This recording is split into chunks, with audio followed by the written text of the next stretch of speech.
chronic, left, right, that's how come, left, right, hey, ooh yeah, ah boy.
Okay.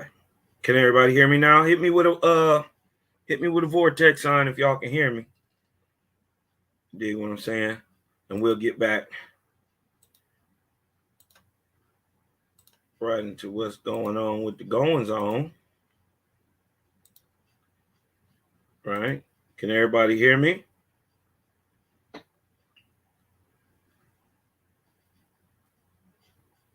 All right.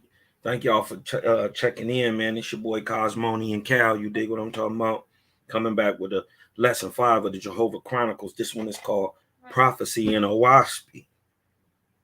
And then there are many faithists in the world who write about Oahspe. But one thing is, and about the faithists is we not teaching a whole bunch of different things, but we all have our own view. So today we wanted to bring a little bit of, let me see if I can get this up the screen. There we go. There we go. This one is called Prophecy in Oahspe.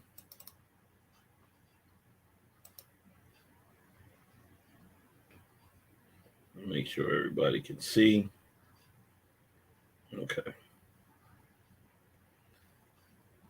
And we're going to get into this one. This is a book written by Robert Bear, who's a faithist also.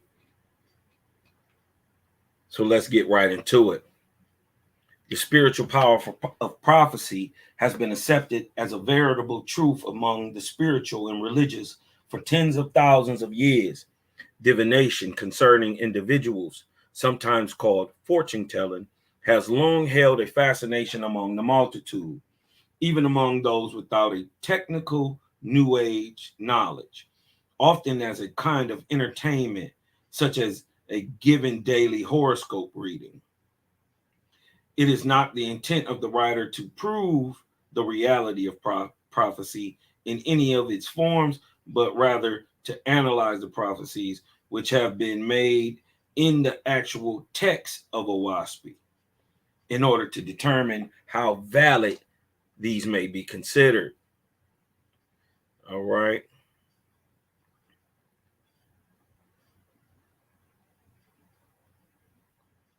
Prophecy concerning both nations and individuals involves the use of spiritual senses, perceiving the essence and direction, the essence and direction of the spiritual emanations radiating from the spirit soul of nations and individuals. The interpretation of said soul energy can be said to be the matter of soul power interpretation, as well as mental deduction of vortexia patterns that are associated with various kinds of futures, war or peace, good health or sickness, to name a few. For myself, I have seen close to a dozen different psychics who correctly predicted some specific life events, even though they knew little about my immediate or long-term circumstances.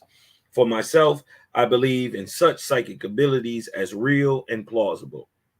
That does not mean anyone should believe all prophecies, however. More difficult to assess in some ways are the national and worldwide predictions, as these cannot be evaluated in terms of one's own personal experiences.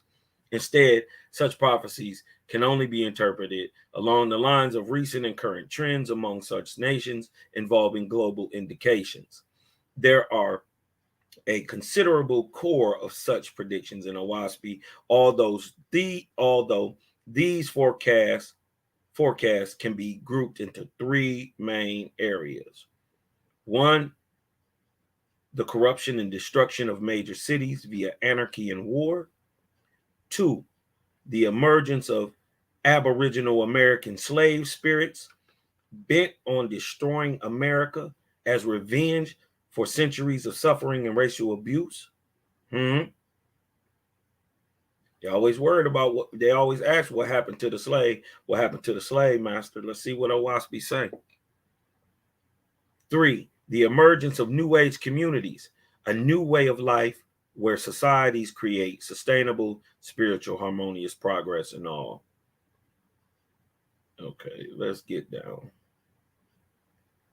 Let's go. Let's get past this. That's the Arachno Bungala. Let's get down to chapter 1. Right. Prophecies of Oahspe, wars and anarchies. In light of this, please consider the following text from Oahspe. But I say unto you, this nation, this government, and this people shall not be attacked in the places ye build. It is within, for I will draw away the righteous, and none but rogues shall accept your great offices.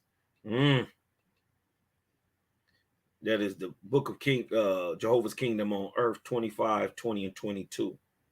Check out the financial statuses of so many presidents, congressional members, governors, and mayors. How did they become millionaires? Why are so many of their children and associates working for companies getting so cozy with the nations of tyranny and the mass media of tyranny? The conclusion is clear. They got paid millions to betray their citizens while shamelessly lying through their rotting teeth to divide, condemn, enrage, and terrify their people to hate themselves and one another. Yes, it does not help when the political leadership of so many nations, such as and including the United States, is for the most part rotten to the core. Oh, they will flutter out sweet words of nothingness, of righteousness and justice and fellowship, and then angelic becomes demonic, with words piercing the few good leaders with venomous lies and with legal actions, taking government actions that impoverish, oppress, and even impoverished, oppressed, and even their citizens. See the C-19 lockdowns and the banning of life-saving HCQ. We understand that. That's we know what that's not good. And so, like I said, we take everything with a grain of salt here. We don't accept what men, angels, and God say. We look into it.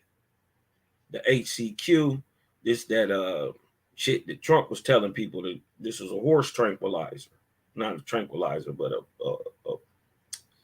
for horses. They use this to boost their immune systems up, and sending infected into nursing homes, which had it, all adding up to 100,000, 200,000 deaths, which is true. These rogue leaders have to say that, which is without a shred of truth, because they take by the hundreds of millions of dollars hard trash cash under the table from all those seeking the destruction of good families, good communities, and good civilization. In the time that war threatened all the world, behold, my sons and daughters shall know me, but the idolaters shall go out in darkness, because they have worshipped other saviors than him who created them. They shall rest in their own inventions, and destruction shall encompass them. Wars and anarchy shall become upon all people on the face of the earth. But my chosen, the faith that shall not fail. Book of the Prophet 2. There are some signs of major wars on the horizon, where martial conflicts between China and much of East Asia could occur. India, Taiwan, Hong Kong, the Philippines, North Korea, South Korea, Vietnam, and Austria all have military clashes with Red China. For communist China has evolved as a military industrial dictatorship, much like World War II Japan was. Furthermore, the current Japan is in conflict with many Asian nations, such as in China and the Koreas.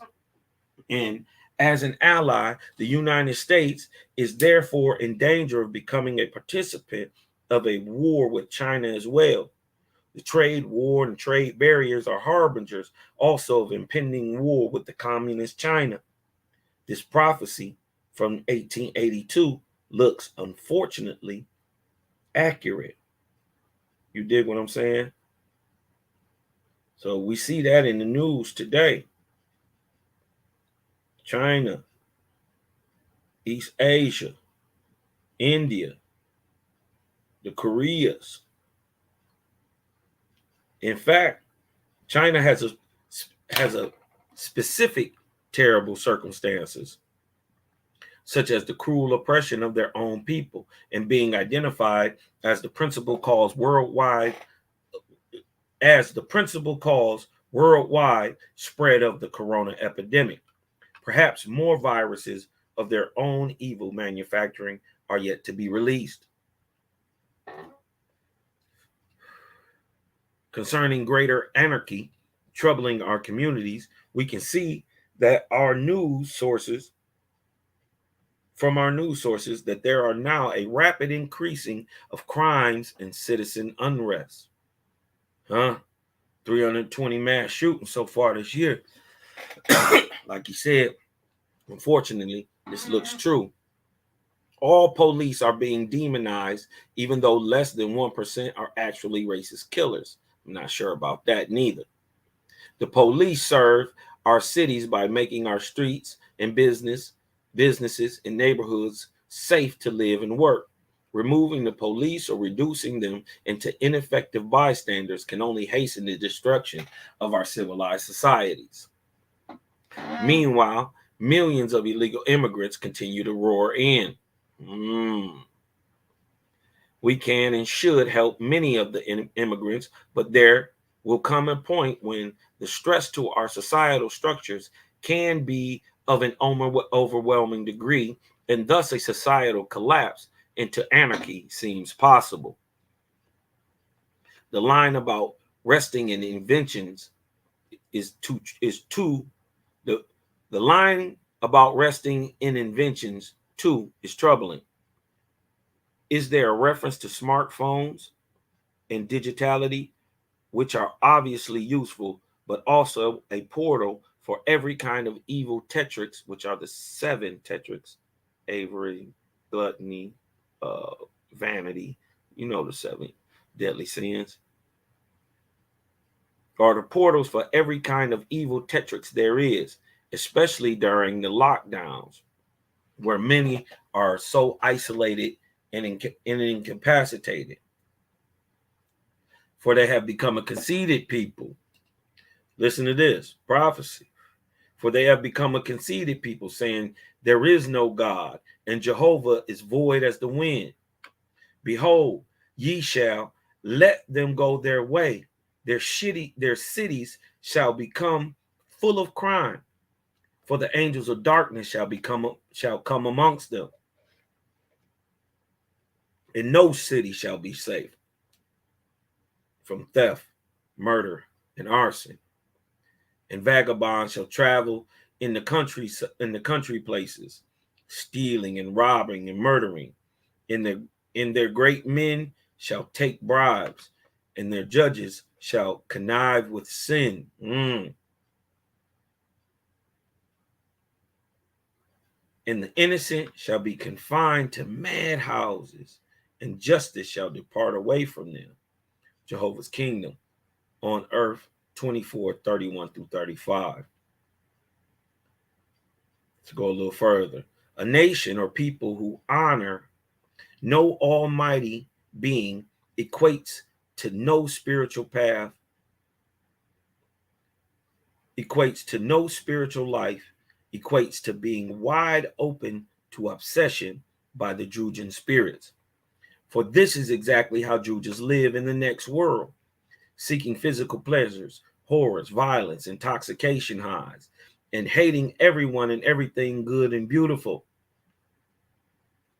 No small wonder then that the mortals and spirits who make up this club are mutually destructive to one another, their families, and their communities. And it all begins by refusing to be in a consecrated relationship with the Great Spirit, our Creator, by refusing to improve as a person, by refusing to live for another person rather than just for gratifying their tetric addictions. Furthermore, anarchy is on the rise as desired outcome by many of our political leaders who refuse to confront, arrest, or detain the looters, arsonists, and personal assaulters who are now running amok in America's major cities. As I said, you've seen all these mass shootings. And if you think it's just happening by chance, you're wrong. It's allowed and even encouraged to happen, yes, by your politicians, but at the same time, who are the politicians inspired by? You can only tell by their actions. So if you got a politician sitting on his hands while your brother and them out there dying, the question must be why and what inspires him to do nothing or to get all this money for doing nothing. You see what I'm saying? Their stated goal is the destruction of our current society, as well as anyone who gets in their way, in order to create a new communist concentration of power in the state, one without spiritual path, and even the concept of family will be eliminated. However, be this as it may, it is still up to us to discover the strength, wisdom, and harmony that is the spiritual power of our own communities and inner soul. For not all will perish in the upcoming conflicts. The chosen will not fail is what is written here? We sure hope so. Yeah, we do. But do we hope so? No. We have faith in Creator. It's a difference. We know so. To be honest, I have always distrusted writings wherever I've read that some are considered the chosen and some are not. I do not wish to consider anyone as outside the process of resurrection or in that of becoming an angel in the next world. However, this term can perhaps also be read as those who have chosen to do the will of the Creator, to be one with the Creator. Huh? How do you become chosen? You choose. We do, as believers in the vast majority of Oahspe. Now, this is something he's saying.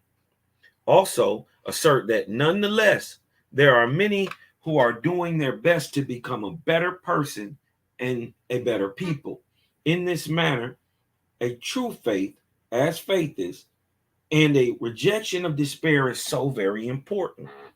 Likewise, many today are praying for greater enlightenment.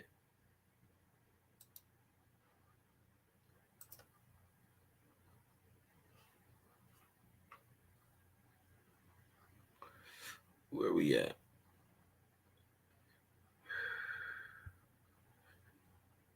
Okay.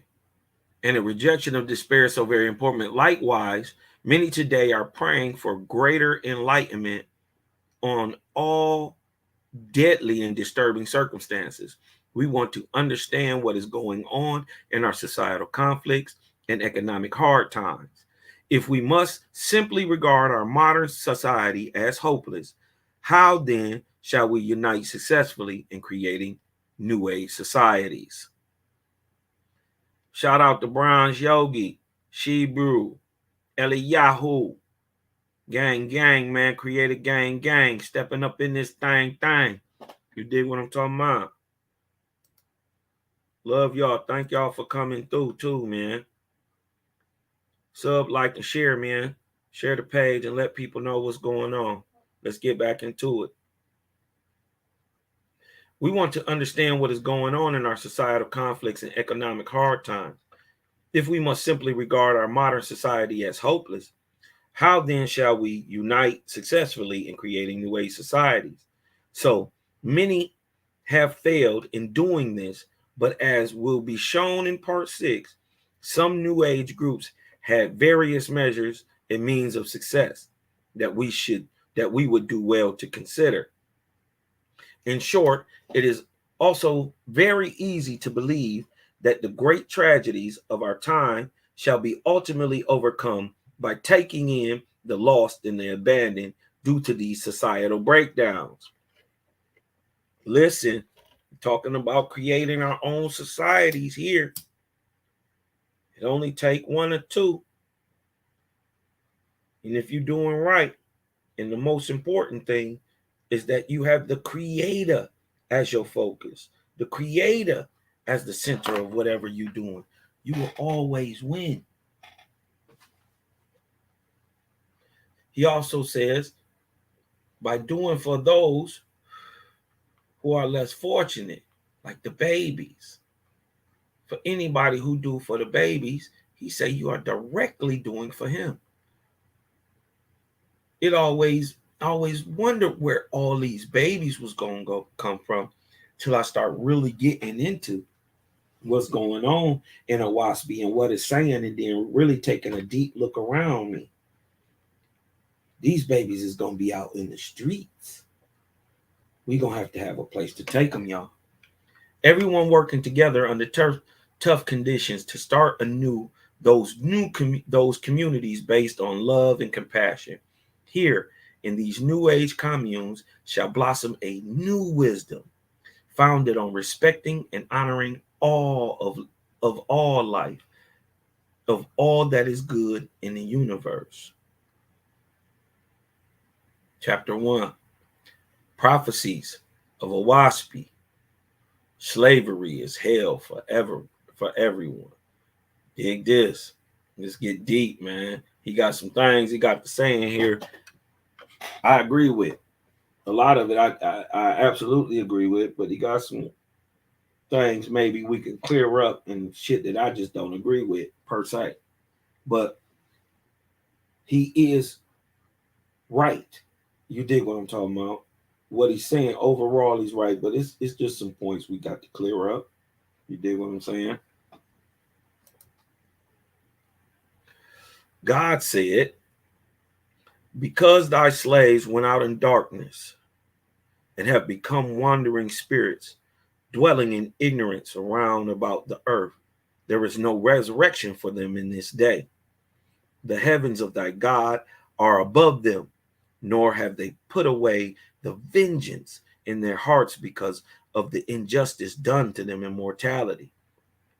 Yeah, them hundreds and hundreds of years. You dig what I'm talking about? Of oppression of a people. Yeah, somebody got some vengeance in their heart.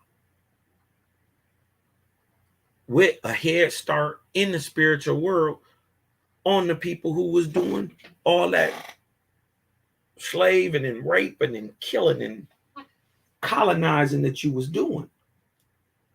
Let's go on and see what Oahspe say. Tens of millions of them loiter about their old places, even as they lived on earth.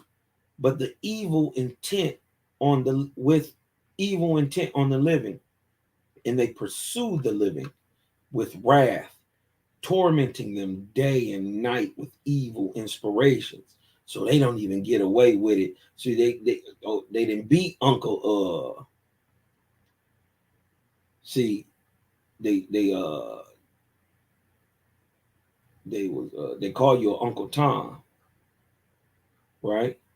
But remember, it was Sambo who beat Uncle Tom, right? So you tormenting them day and night with evil inspiration. So you didn't kill this man, and he got wrath and vengeance in his heart. That blood must be paid back. That action must be done. It's a left to every right. It's a up to every down.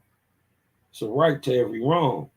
And then sometimes it's from wrong to every wrong, just to make it even. So you didn't kill this man, beat him to death. How you think he feel? Don't your homeboys or go watch some of these dudes who go kill people. They say the people come back to them in their dreams. They can't sleep. You know what I mean? Some people get so spooked they turn themselves in. Wasn't nobody even looking for them. But they say their conscience start to eat at them. But was it their conscience for real? Or was it this man you just beat? Huh? And the living have become corrupt and wicked at heart, nor do they prosper in anything under the sun. Listen, they talking. And when they die as to mortality, their souls enter the next world to become environed or encompassed with the hate of their former slaves. Who had these slaves over here in America? We know who. In companies of millions do the spirits of darkness encompass them. And there is no resurrection for any of them to any of the higher heavens. Neither doth it avail them any good to pray for the priest, nor church to help them. For the evil that was done must be compensated in every fraction before there shall be any redemption for them. The spirits of the slaves are in ignorance and in crime, and thy God putteth it up to thee that till thou hast turned to and lifted them up. Not only, listen, they're not only really talking about the slaves and the slave master. You messed him up. Now you got to lift him up. You destroyed. Now you got to repair. Because what he say? For the evil that was done must be compensated in every fraction before there shall be any redemption for them. The spirits of the slaves are in ignorance and crime, and thy God putteth to thee that till thou hast turned and lifted them up, even with thyself, thou shalt find no peace of soul. Uh-oh. Yeah, we know where slave master at.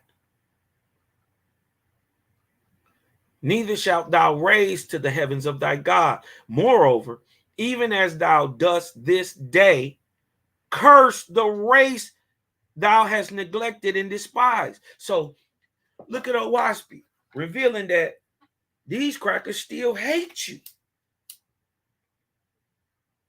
And when I say cracker, I'm talking about any of the people that enslaved our people, because some black people did too.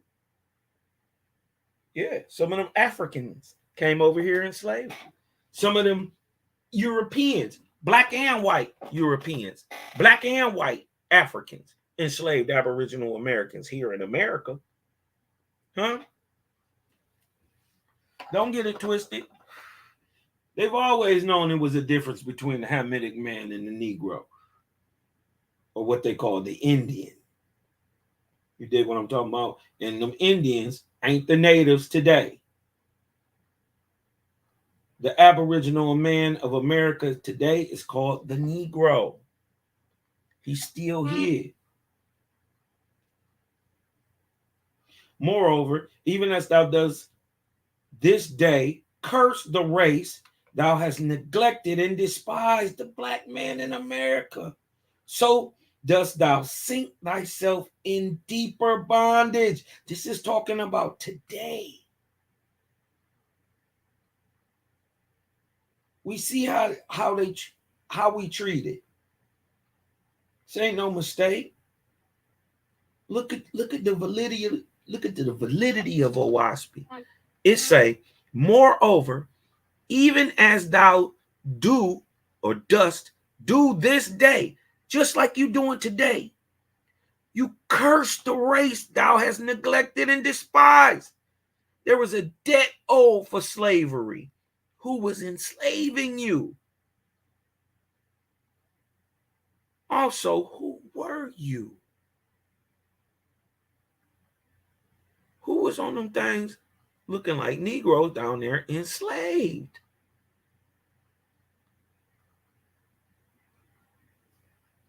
They say roughly 92,000 people came from Africa on them boats. Only roughly 3% came to the Northern America per slave, what is it called?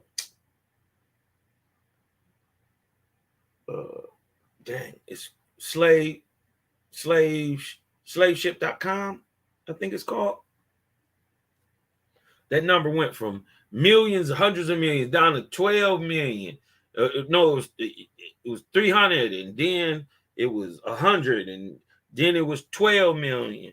Then it was 324,000. Now it's 92,000. 3% came to the United States. That's less than 3,000 people. Who was doing all that warring? Especially since we know the majority of white people didn't even come around to the 1830s. So who were all these colored people doing all this fighting?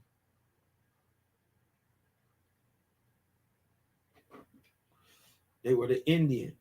And ask yourself, how could a man who was enslaved in Africa, got sold by some Africans to some Europeans, black or white, don't matter, went in there and they got these people, brought them to America. They've been living in Africa their whole life. How are they going to know how to grow anything? These are the people you would not put in the field.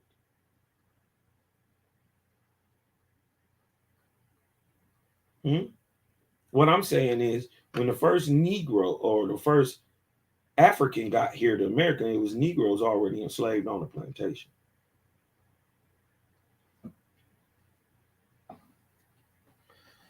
And I'm saying black and white Africans got off them boats.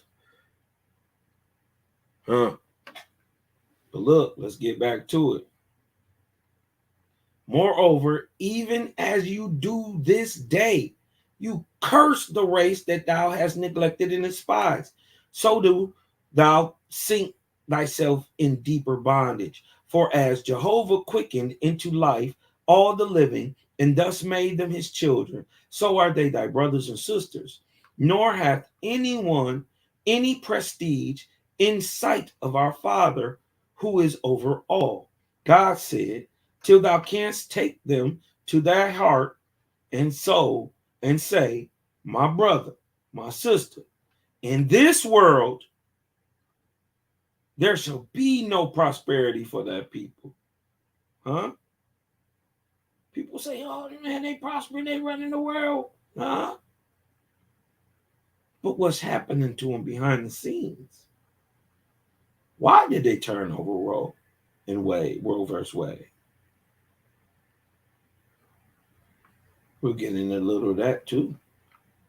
And even so shall it continue to be so in the next world, till thou shalt say, my brother and my sister, there shall be no resurrection in heaven. For as it was given unto you to know God and his kingdom while on earth, even so now shalt thou teach and believe and demonstrate in the lower heaven, till thou art purged of all iniquity. Book of Proverbs 3:6. This passage is the best spiritual explanation over the current racial violence in the United States that has been put forward. To be sure, slavery had existed before that disastrous era in America, where whites were slaves in the Roman Empire, or blacks were slaves in the Islamic Empire. Yet America, the birthplace of democratic freedom, where every person is guaranteed individual rights, protection through the Constitution, agreed to allow the institution of slavery so that some cotton farmers could become disgustingly wealthy. It was seen that the framers of the Constitution agreed to this deal with the devil, that is slavery, to increase their chances of gaining independence by enlisting the southern states and their demonic slavery system. What a colossal and hypocritical disaster by the founding fathers, some of whom even owned slaves. Facts. Okay, the times then were not the times now. Prior to the 20th century, women had no rights in virtually any country either. Not every nation had slavery, but there existed racism even among nations with the same race. Irish versus the Brits, Polish versus the Germans, Italians versus the French. Nevertheless, slavery is just slightly less evil than very few practices, such as cannibalism or racial genocide.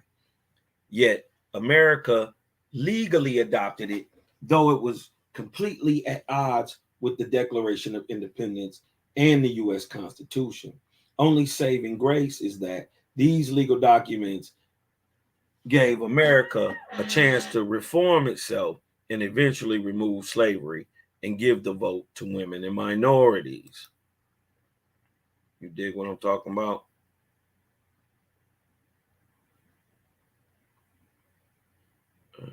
Say Negroes was already here. Yeah. He said Dane Calloway was the first dude I heard say Negroes was already here. Well, the Empress Verdiasi in around 99 was the very first person I really heard break it down to where it made sense. You dig what I'm talking about?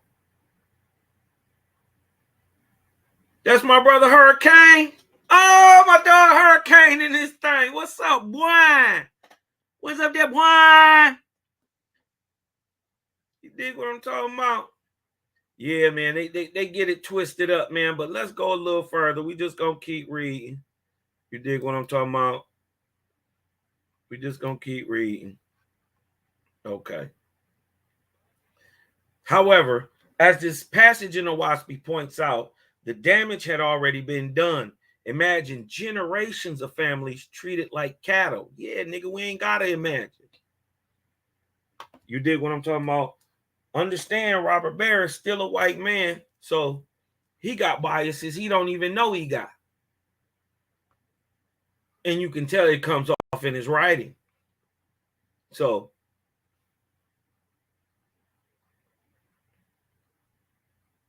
you dig what I'm talking about? Now he say, imagine generations of family treated like cattle, beaten daily, sometimes to death. Your mother, your daughter, your wife could be raped by the white master at any point, and any resistance to that would be met by savage torture or lynching. In this case, all the slaves who endured monstrous acts would naturally be enraged, and in a murderous rage, or at least in the depths of the deepest despair. Their lives have been a living hell without a shred of justice to balance the slavery they endured. It is to be expected that when most Aboriginal, we're going to dodge this African hijack. Ain't no proof you African yet. And a DNA test can't tell culture, heritage, or nationality. Excuse me.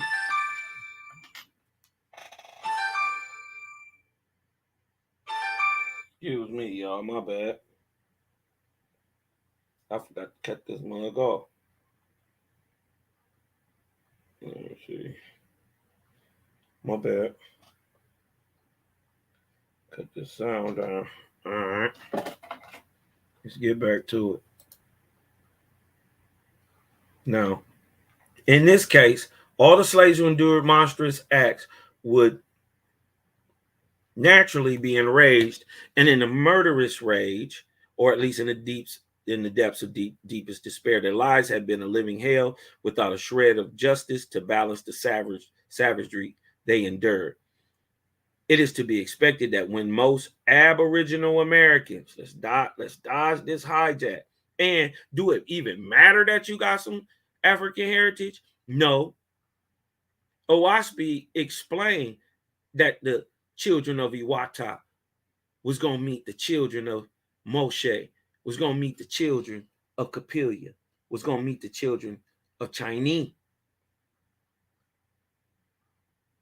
He say, my new people are going to be of the amalgamated races. But remember, that's always easy to say when you don't know where you come from, especially when you've been told you was African by your indoctrination in your schooling, and yet your ancestors and your genetic history and your genealogy say a whole nother thing. Your grandmama, one thing for sure, your grandmama is my grandmama, is their grandmama. We got the same grandmama. Your grandmama ain't never told you was from nowhere in Africa. If you did, you would still have an African last name. Everybody I know from Africa got an African last name, and or speak it. Speak the language, practice the culture. You dig what I'm talking about? Because the true Africans came here before Cosmon. They was already here. And then we start mixing and amalgamating. But what you're going to find out in the end is, don't none of that even matter. You are what you are. But I can't sit here and lie. When you don't know who you are, it can be very detrimental. Very. All right. Slaves died. So it is to be expected that when most Aboriginal American slaves died, their spirits either were imprisoned in hells of hatred and revenge. All of this due to the inhumanity of white masters perpetrating against their quote unquote black property. It also follows that both the white slave masters and black slaves would renew their hateful race war in the United States, inspiring whomever they could to make violent and deadly reprisals against one another. Does that sound just like today too? Yup. The rise of the KKK, Jim Crow laws, right? I could put in the rise of the white nationalists right here. Jim Crow laws, drug gangs were all inspired by the oppressors and victims of slavery. Thus, these black slave spirits obsess their descendants, free Aboriginal Americans, because who is coming back to the people today? It is the Aboriginal American spirits, the people of Iwata, the Algonquin people. Who are coming back and inspiring faces today. These are the high-raised angels coming back, just like admitted to in Oahspe. Oahspe actually says Native American, that's added in, but Native American is a brand new term, came out in the 1960s with the Know Nothing Party. But what I'm trying to say is that Native American part is an add-in. It's an addition from the editor when it should read American Indian or Aboriginal American or Guatamian, who were Negroidal, copper color, with long, black, coarse hair. Not the stringy stuff, not the mongoloidal stuff. Oahspe explain who these people is. This is why I keep telling y'all, if you got a drop of melanin, you got to read Oahspe. And then it's clearing up stuff like this. Right? Let's go back a little bit. The rise of the KKK, Jim Crow laws, and drug gangs were all inspired by the oppressors and victims of slavery. And thus, these black slave spirits obsessed their descendants, free Aboriginal Americans, to commit further crimes of darkness. Thus, a cycle of violence and darkness, listen, initiated by the evils of slavery, created further hells in the lowest astral planes, as well upon earth within the black ghettos, where a kind of spiritual slavery of the mind continued. Talking about after 1865. And it all was the result of the vile institution of American slavery. But is he right? Well, because these people would have died, let's say in the 1800s. Slavery ended in 1865. But everybody in the black hood know to roughly 1969, wasn't no black on black violence. So where was these black spirits who was obsessing African Americans or Aboriginal Americans to commit further crimes? We're not saying that it's not possible. But what we're saying is that's not necessarily likely. If anybody wanted another black person to kill another black person, wouldn't it be the oppressors?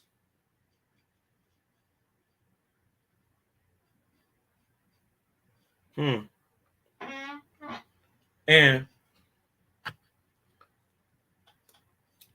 if it is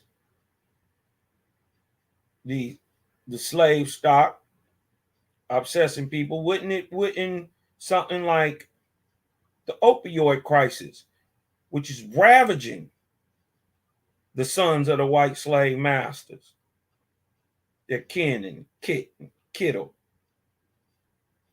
Wouldn't things like that, the AIDS epidemic, which ravaged them too? Wouldn't a low birth rate, because they were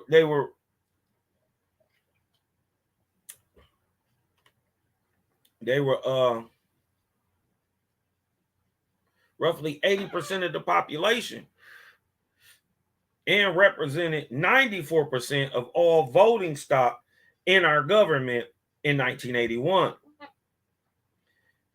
Today, they are 77%, but they only 60% of the population.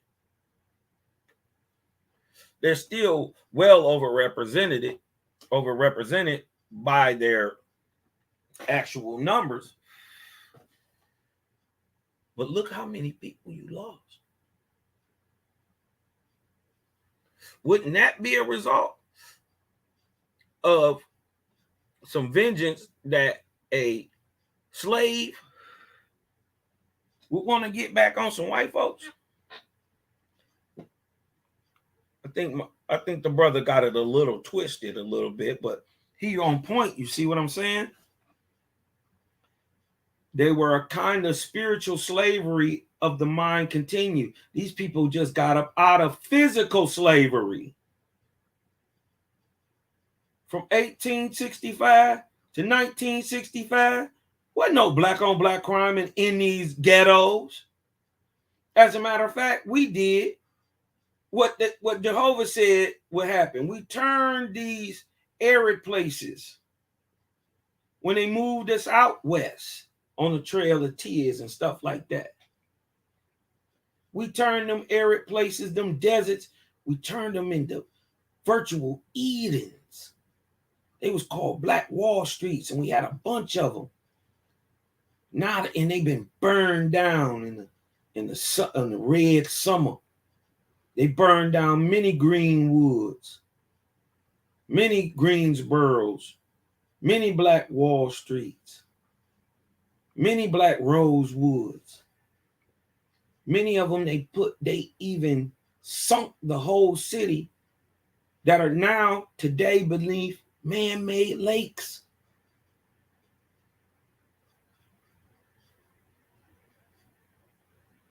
Right? And it was, now, wouldn't it also be if, understand that brotherhoods, or what they call gangs, right? We know what they were about. They were about protecting their community, right? Against police and other white gangs, right? Wouldn't it seem right that the oppressors would do something? Because remember, these so-called gangs like the Panthers went on to start the very first free breakfast and free lunch systems in our country.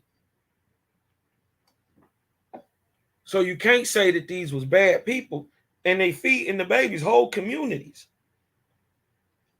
But the oppressors and their descendants, wouldn't they be inspiring their descendants to kill off them people, or at least subvert their organizations? Could this be why Crips got off course? Could this be why Bloods got off course, or Brims got off course? Huh? Just something to think on. Thus, a cycle of violence and darkness initiated by the evils of slavery created further hells in the lowest astral planes as well upon earth, within the black ghettos, where a kind of spiritual slavery of the mind continued, and it all was result of the vile institution of American slavery. It's a theory, right? I think he's more right than he's wrong, though. I will give him that. It was a result of the Confederate state governments who hated and killed and tortured the innocent, KKK or Jim Crow, before and after the Civil War. The remedy given by Oahspe, each of us, even though we are never slave owners, must make the sacrifices necessary to help, embrace, and love Aboriginal Americans, niggas.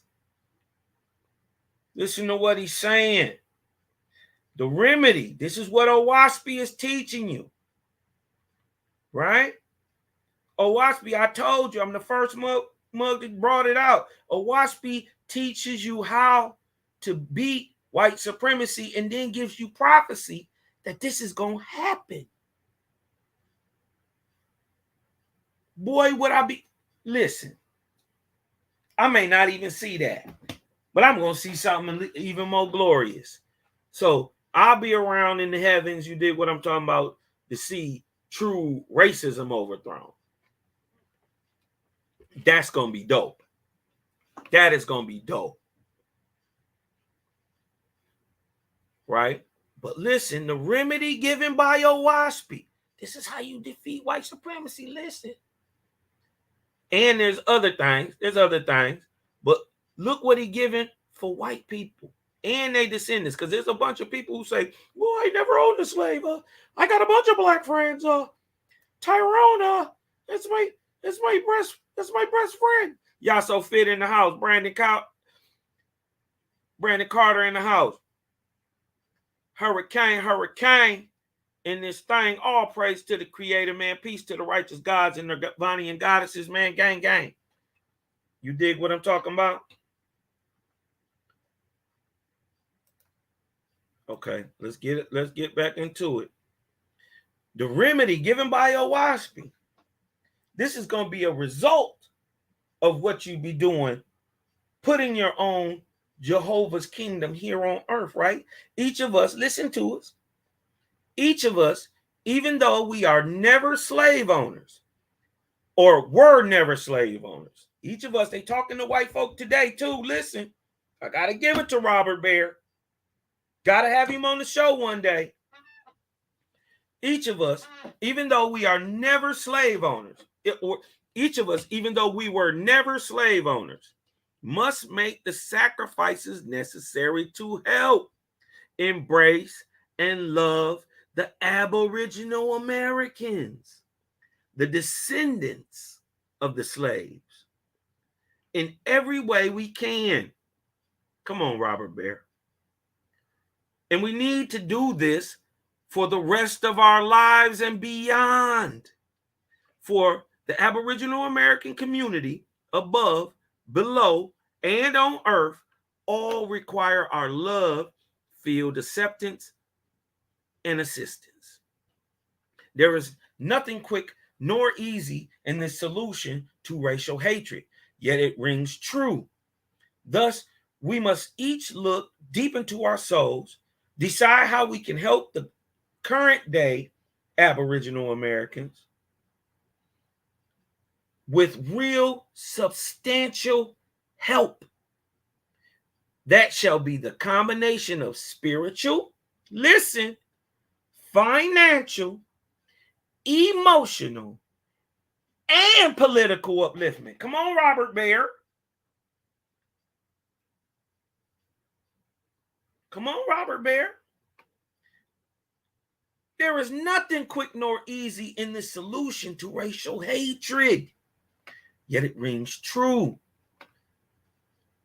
Thus, we must each look deep into our souls, decide how we can help the current day Aboriginal Americans with real, substantial help. That shall be a combination of spiritual, financial, emotion, and political upliftment. And simple. We see these things being implemented on the earth already. It's just time to go get ours. But if you're planning on fixing a broken system, let me let you know our government isn't broken. It's working just like they planned it to.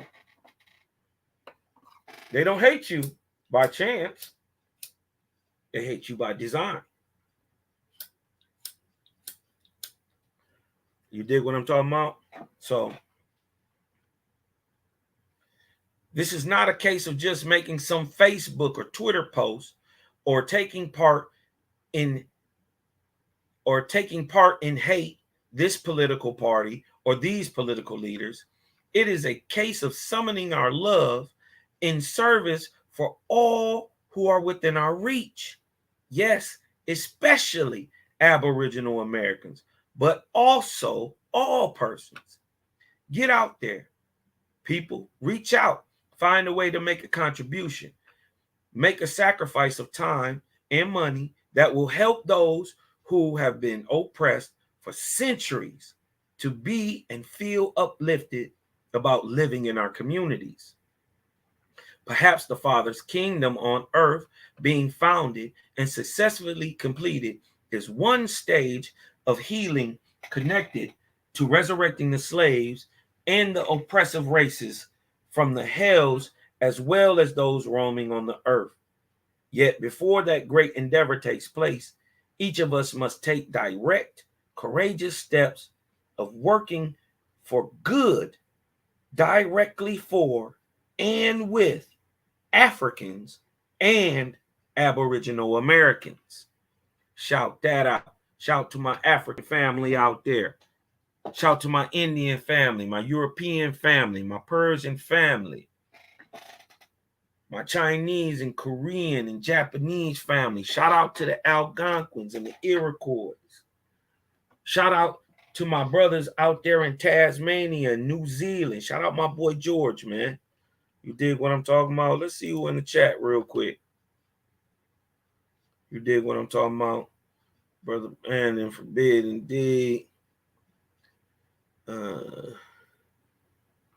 Okay. Let's get right back to it. No delay. Right? Look what it say though. This is deep. Perhaps the Father's kingdom on earth being founded and successfully completed is one stage of healing connected to resurrecting the slaves and oppressive races from the hells as well as those roaming the earth. He's right. I believe he's right. Yet before that great endeavor takes place, each of us must take direct, courageous steps of working for good directly.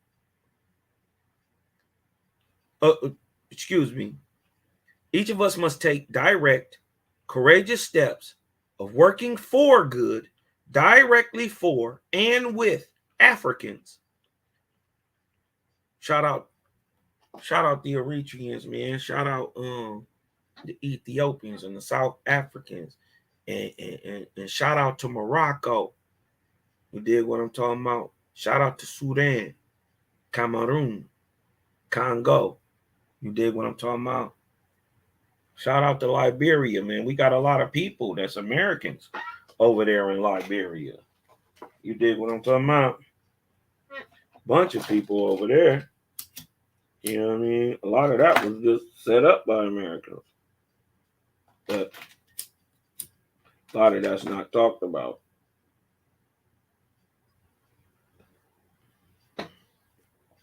But it was during the time of our president, James Monroe. Anybody ever tell you why the capital of Liberia in Western Africa is named Monrovia? Yeah. Prophecies in Oahspe, right? This is the end of nations. Prophecy offers a very positive message about immortal life and the heavens and the fantastic beauty and service that the angels live. Additionally, the major prophecy of Oahspe is that the Father's kingdom on earth, a utopia of heaven on earth, will be established during the Cosmine era. What is the Cosmine era?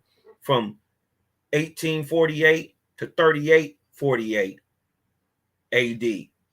Or the 25th arc cycle after the creation of man, 75,000 years, or really 81,000 if you add in the 6,000 other years of creation. The so-called 6 days, the 6,000 years of the creation of Oahspe. but 75,174 years into the Cosmine era. Yet,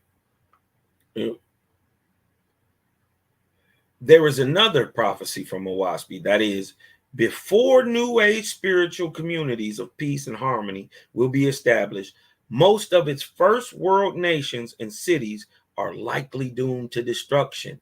Listen, America. The old order is beginning to crash around us, apparently. The new order is arising, though not so easily discernible.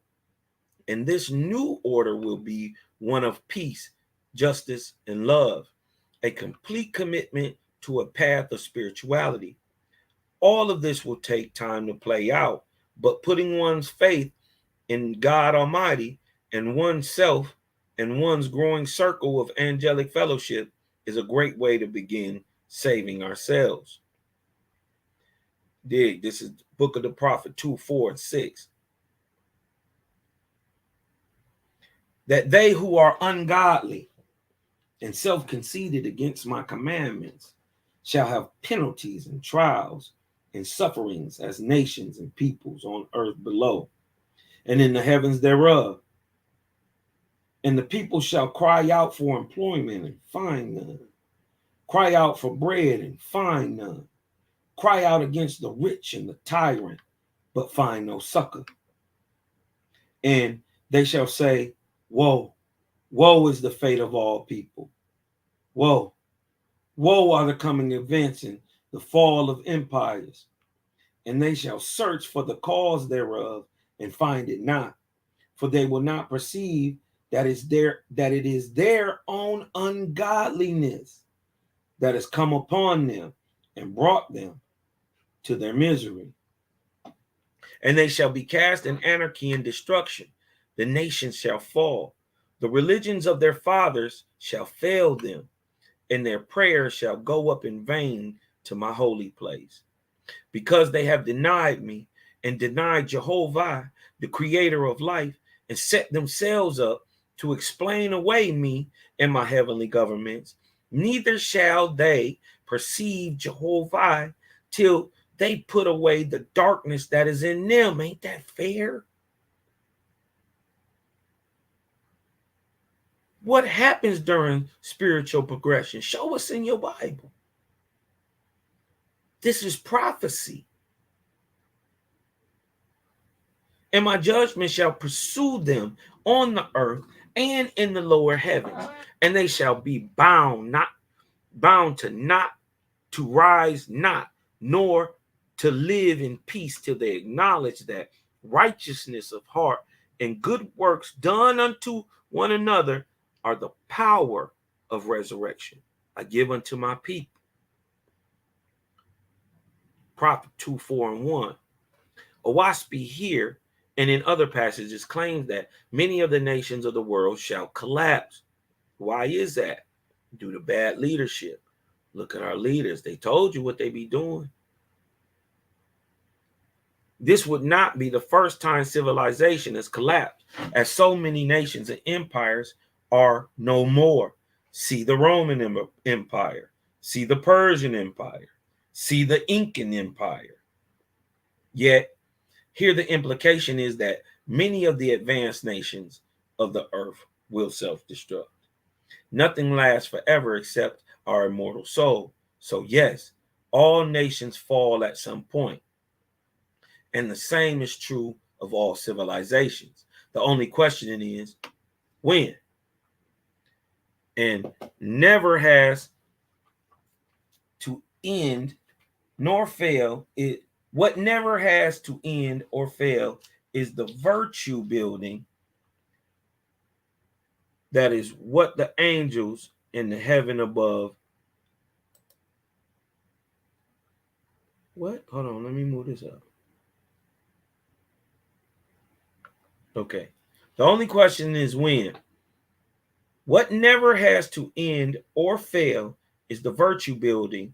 That is what the angels and the heaven above in essence are. Yes. We and the resurrection process are eternal. God The Creator, or Jehovih, the Creator, is ever present. So fear not, but trust and act in oneness. The cause of such destruction will be that the greater majority of the world's nations shall become corrupt and antagonistic to anything that is of a higher spiritual nature. Harmful psychotropic drugs will be legalized. Already done. Non-marital sexual relations of every kind will be promoted as desirable and moral. Already done. Prophecy. Racist and violent gangs will roam the streets and countrysides looking for victims and easy loot. This is done today, already done. Abortion of children and the abandonment of children and the selling of children will become legal and popular. It's already happening, but they trying to legal it. Look up NAMWA, the National Association of Man-Child Love, some bullshit. Gay ass, nasty ass niggas raping kids, man. They got the game fucked up. But this is what they doing. Oahspe been on point so far. Gotta give it that.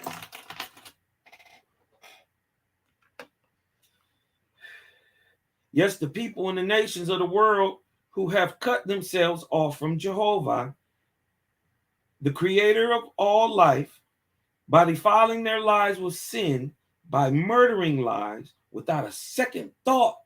How many of these Hebrew brothers then said in the last 2 months since we done brought it out that if a spirit told them in their dream to get up and kill all the firstborn, all the kids and the infants, they would get up and do it? That's not the creator. Because what the creator say?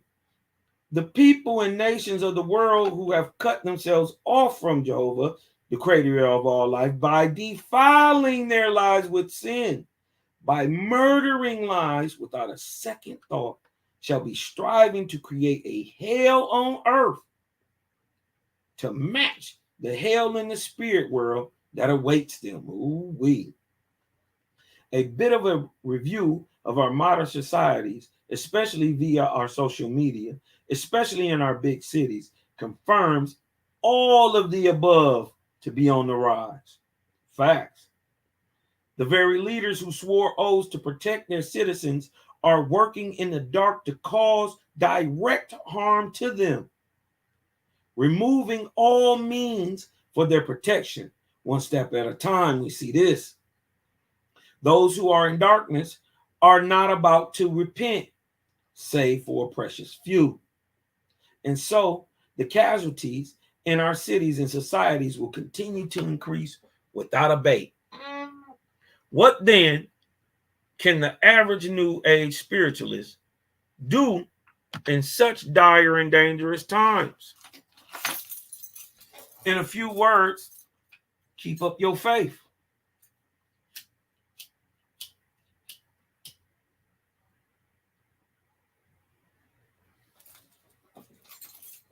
What does it say? In a few words, keep up your faith in your creator, in yourself, and in all persons within the horizons of your own life. Our claim to be faithless means little if we cannot muster the invincible faith that always abides within. Facts. We can and will surmount any challenge, and besides, it is our life in the heavens that is the real life. Right now, our lives are good practice for learning how to be an angel of the Great Spirit someday. Therefore, let us not lose hope nor our own inner serenity and the happiness. We are going to be all right. The Creator loves us always. As faithists, we all do whatever we can do to better the lives of those within our reach.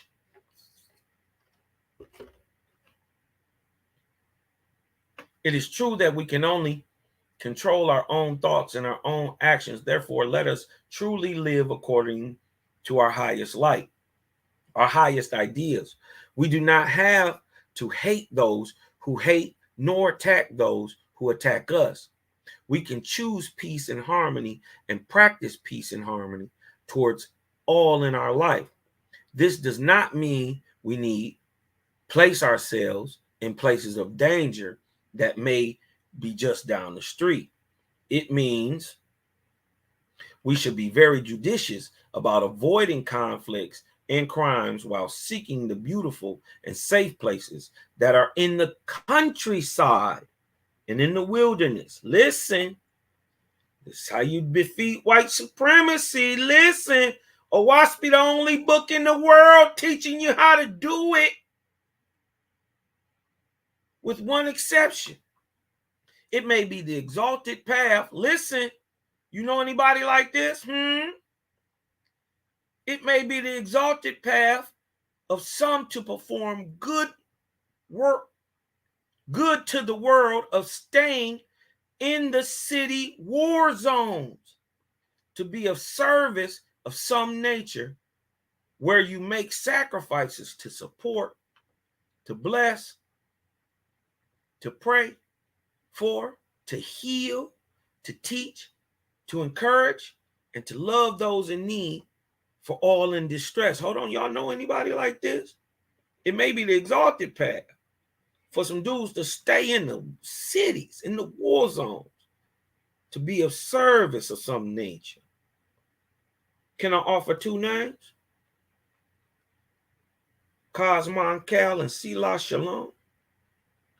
To bless, to pray for, to heal, to teach, to encourage, and to love those in need, for all in distress. But it's not only me. This ain't a me thing. This is the faith that's in the whole. But we won.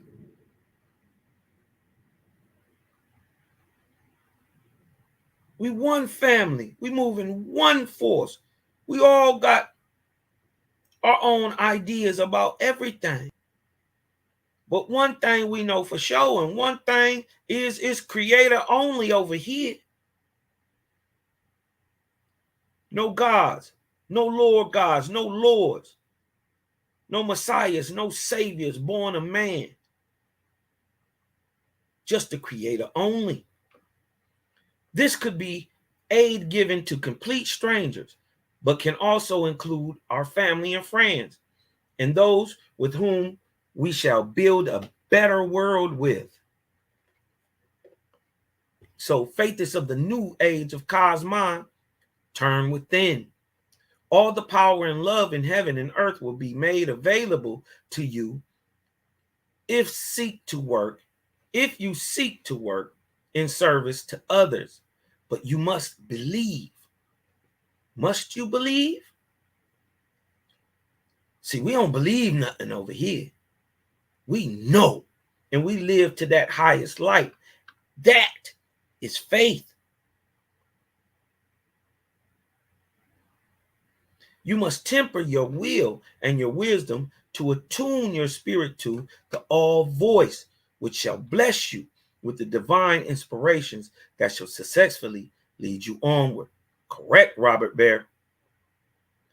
So if the world would appear to be an unmitigated, fearful disaster, temper yourself to rise up to meet the challenge with all the goodness and might of the universe. Each of us can help so many in so many ways with creative new energy and vision, one with the all one. Yet we must believe. We must become day by day, more and more, the rainbow warriors who will save our world. The angelic heavens and the creator of all light are there to guide and empower us. The venomous beast. Prophecies of Oahspe. Lesson number 5. Cosmon Cal. Coming back with it, man. You dig what I'm talking about? Shout out to everybody in the family. Shout out to Sonia Garrett.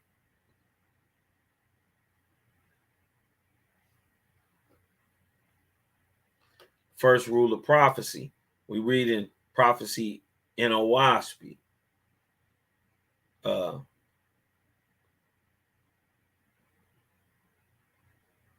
first rule of prophecy is that all of us, individually and collectively, have the power of self-determination. Change the path, change the destination. Think and act with love. Your destiny is heavenly love.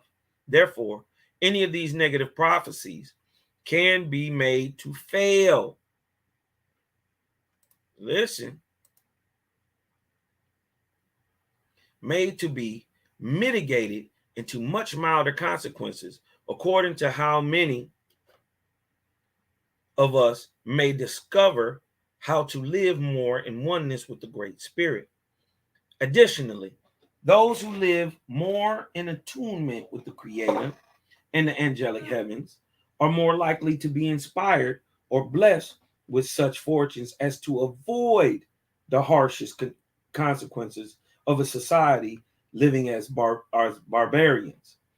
It is more than possible that the whole world can fall into such shambles, but that the true faithers simply are not a part of any such, as they will have their own utopias. Listen, this is what we've been preaching.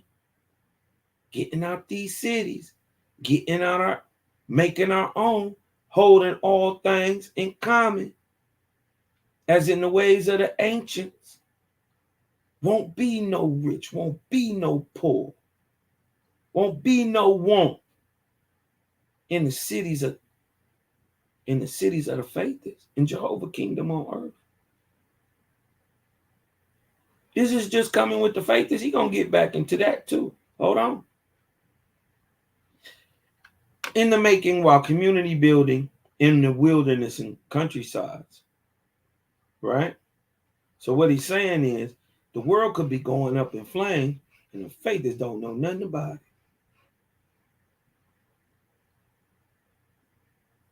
Going to be protected on all sides. At any rate, this prophecy of the demonic beast, very much alike to the imagery found in the book of Revelation, is presumably mostly an allegory which symbolizes the malevolent hatred and religious slavery by which the four religions have poisoned our world on earth and in the lower heavens and hells.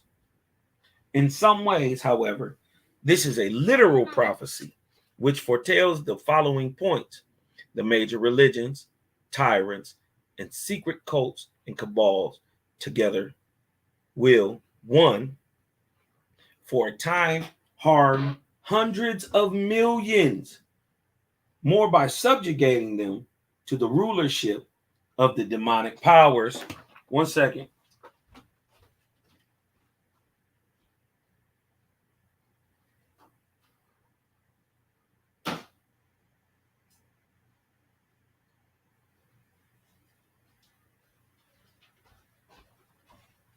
All right, my bad.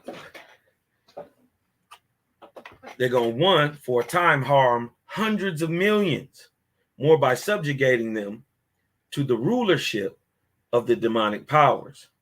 2, for a time slay up to millions more via their cult violence for conquest. He right about the cabals with that child slavery trafficking and all that. Yeah, he right. They're going to, 3, attempt to destroy or enslave all life on earth, but will fail. Facts. And they're going to do it to themselves. Huh? Continue to fight amongst themselves until the beast is destroyed. Who? They're going to fight amongst themselves. Didn't I just say that? There are a number of troubling questions to consider concerning this revelation. First, why is this book of Revelation style of wild visions being used? Secondly, why are God's book of being and the book of knowledge so similar? In fact, nearly identical in this section. The answer to the first question is to get everyone's attention as to the hideous and violent religion cult cabals wreaking havoc in our world. Grotesque though the descriptions in this section are, perhaps these Hydra dragon descriptions are apt, correctly imaged as the false gods in the spirit world, while in their true astral forms. They indeed are monstrous in appearance due to their continuous slaughtering of the innocent persons and imbuing our world with so much hatred. Act like a monster, become a monster. The answer to the second is that for reasons not entirely known, the original Oahspe text, the Book of the Nine Entities, was split imperfectly with some duplication into God's Book of Being and the Book of Knowledge. But he said, listen, that the second reason is not known. But what I can say about he gets scholarly with his ideals. You dig what I'm talking about? But he actually fact checks himself. And he tells his truth. You dig what I'm talking about? The answer to the second is that for reasons not entirely known, the original Oahspe text was split imperfectly with some duplication in the God's Book of Being and the Book of Knowledge, where the saying right here does almost word for word. Most likely, this is just Newborough messing around with Oahspe's original content due to some faulty reasoning or his acquired Masonic dementia. Could be, could not be. Like he said, he don't know. Concerning the accuracy of this prophecy, the exposition here matches far more the past than the future, at least from an earthly perspective. It is true the world's religions did verily kill hundreds of millions in all parts of the world, from the Native Americans in the Americas. They killed us, a lot of us, including all living in Europe, the Middle East, and the Far East over the past millennia. Yet these days, from 1882 and onward, other than the militant Islamic Muslims, the Hindus, Buddhists, and Christians, except for a very small exception, relatively peaceful, with many being open-minded to New Age ideas. This is not really true. You dig what I'm talking about? The churches are, many times on the ideas and theologies of the religions are behind many of the choices made by these crooked countries and their rulers. So if what's ruling the ruler that they say is the Bible and these religious doctrines, well, then it must be the God that makes them corrupt, right? This is why we don't bang on the man. We keep our foot on the neck of the God, right? But this is not necessarily true, because just like Oahspe say, Christ raised up a group of people, of followers called Christians, who were warriors and are warriors to this day. So you're going to believe Oahspe? They are relatively peaceful.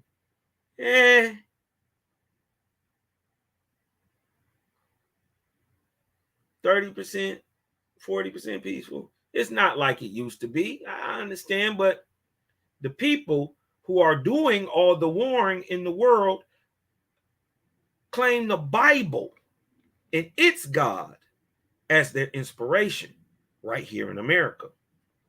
Okay. The best news from this passage is that at the end, there is a prediction of a new age communities being founded after the fall of the false god / demonic beast.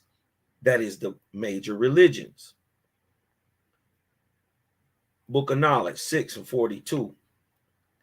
But the beast with its countless millions cast out from the earth as a long black cloud, riven and broken, floating, floating, floating, and it passed away, and it was seen no more, nor was there more any God known upon the earth, but Jehovih rose supreme in every land, and all people under the sun sang anthems of glory to his name.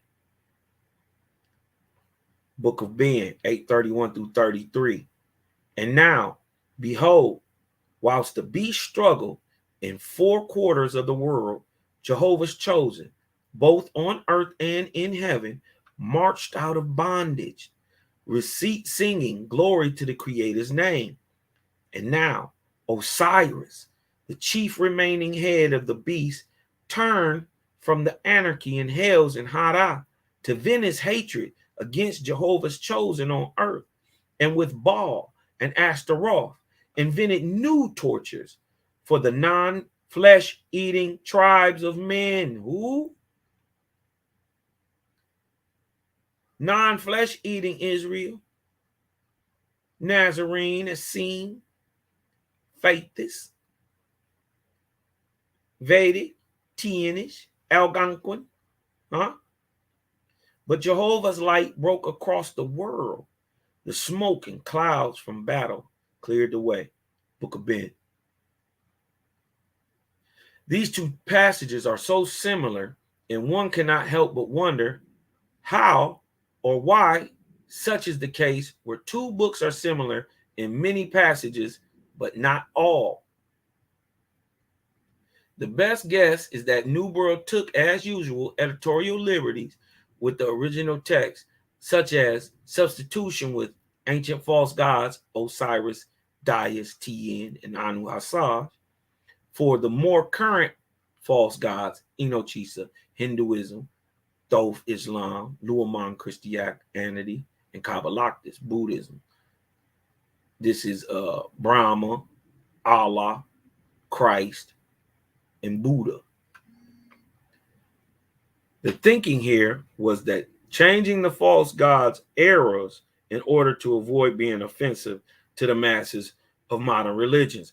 This is a guess, and Robert Baer is wrong. Why?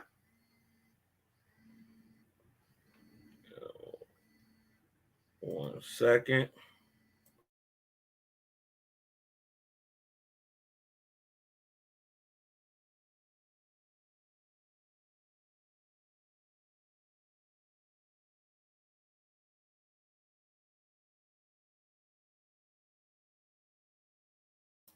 My bad. He's wrong about this.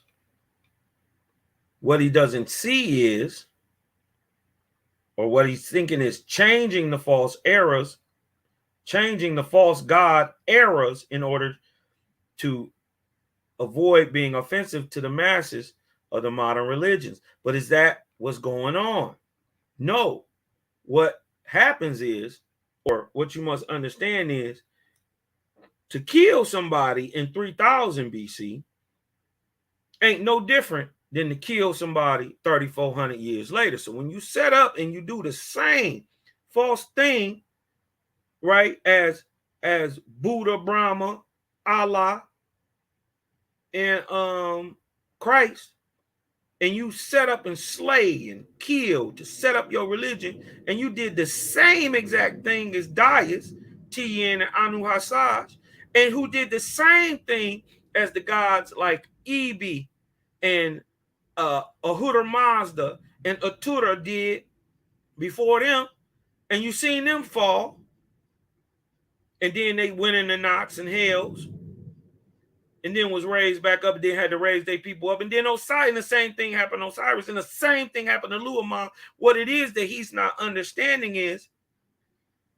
death and the fall comes with, is the same thing with all the false gods. But let's hold on, let me stop sharing the screen real quick. Let me show this. Hold on. Share. get back into this real quick. Let me see.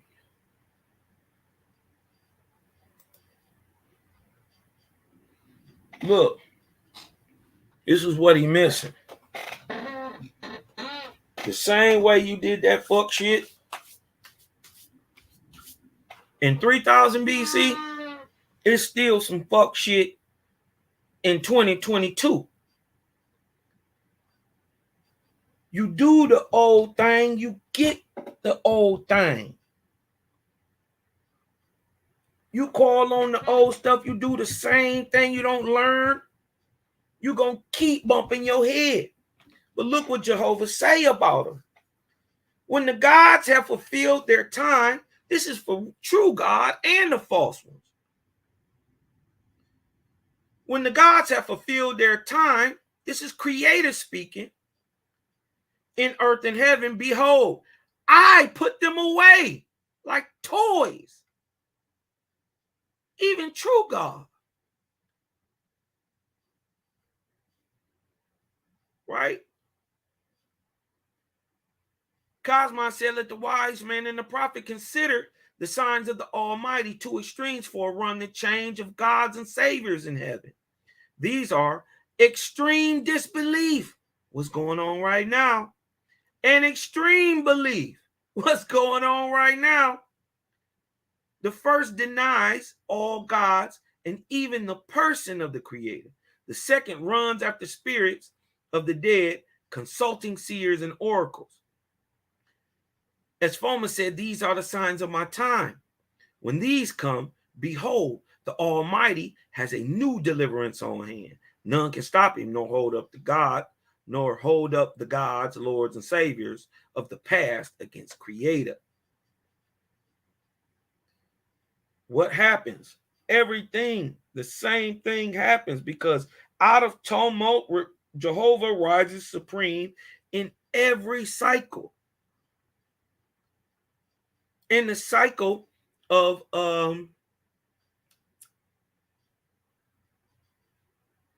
Lika, which is the Ark of Bond, he put away Buddha, Brahma, Christ, and Allah. They had underlings who usurped them names, who you see running what you got going on today. Even one was so bold to jack the name Jehovah. Spelled it different, but nonetheless was representing himself as the Creator. Let me make sure y'all can see this. Let me blow it up a little bit more. Let me blow it up a little bit more. Okay. Let me make sure. Okay.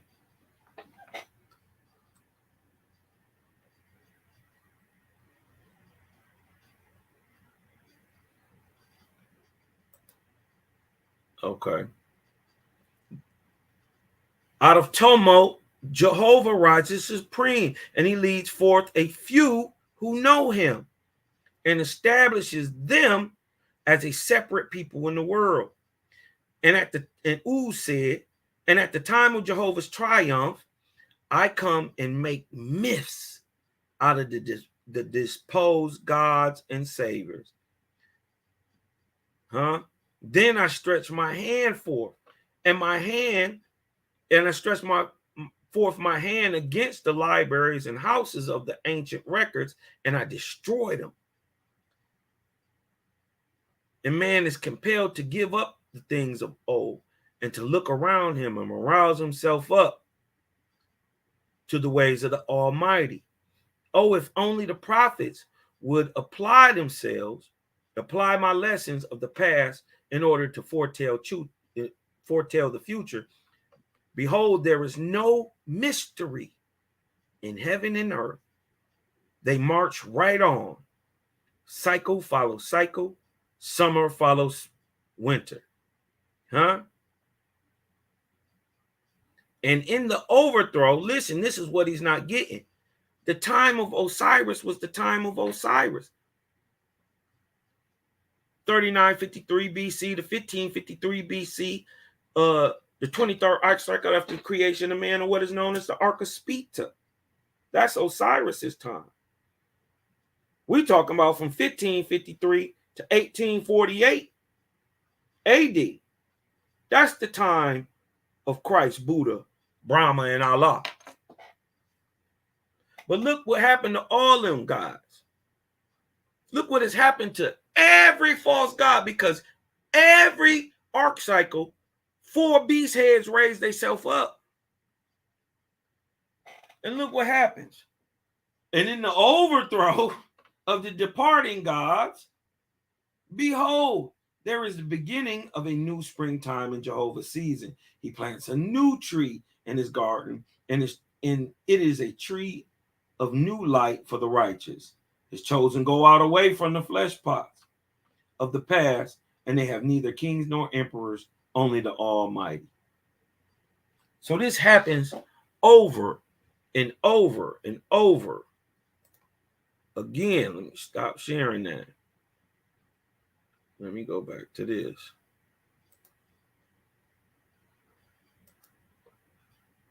Share the screen.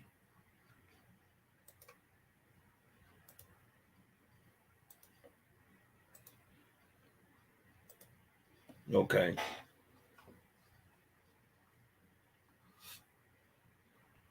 So the thinking here likely is that changing the false gods' eras in order to avoid being offensive to the masses of the modern religions.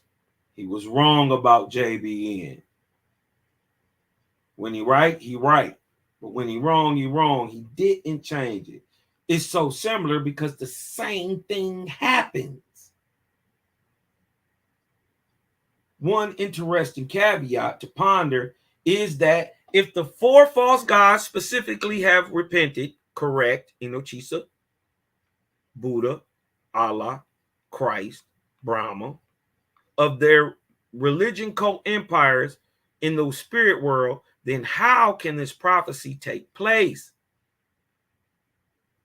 Sila, Shalom, and Cosma and Cal, they working against their own interests now. They are working to reform the world of their dark deeds and bondage, right? The short answer is that these false gods certainly are successfully reforming their former subjects. We see this. This is notable in that between these religions, there are far less murderous hatred among them than, say, was the case several hundred centuries ago. Facts. But yet the force and consequences of their actions still will require centuries of atonement. And we find that the people of Anu Hasaj are still here. We find that Baal and Ashtaroth are still here, raising people up. We find, of course, Christ, Buddha, Brahma, and Allah raising people up here. But we find Habak, Tien, Osiris still here on earth, dealing with the effects left by leading man astray. So now they still working against it. But look what Osiris do now. Hold on, it get down into that too. This mug get a little deep, because you dig what I'm talking about. They bring out some stuff. A lot of people not really aware about, like the Radiance's books, and you know what I mean. But I've been into all that. I ain't missing nothing. You dig what I'm talking about? So I know he not lying with the source material, and that he brings the source and then brings his theory on it, and it's of the creator. Even if there are small points we don't like, there are always considerations, because we always coming in the same light.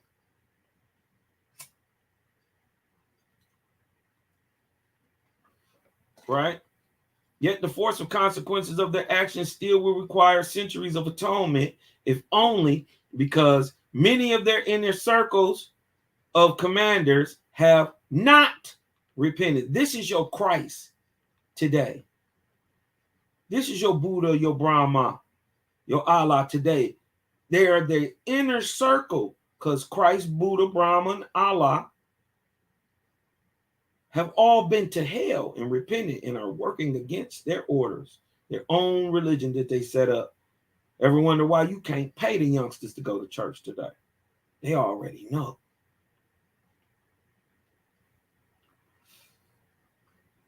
But the commanders have not repented and have gone off to form their own cult hells on earth and in the heavens in order to rule the world. One can see this in the commencement of many denominations which are broken off from the original religion to do things their way.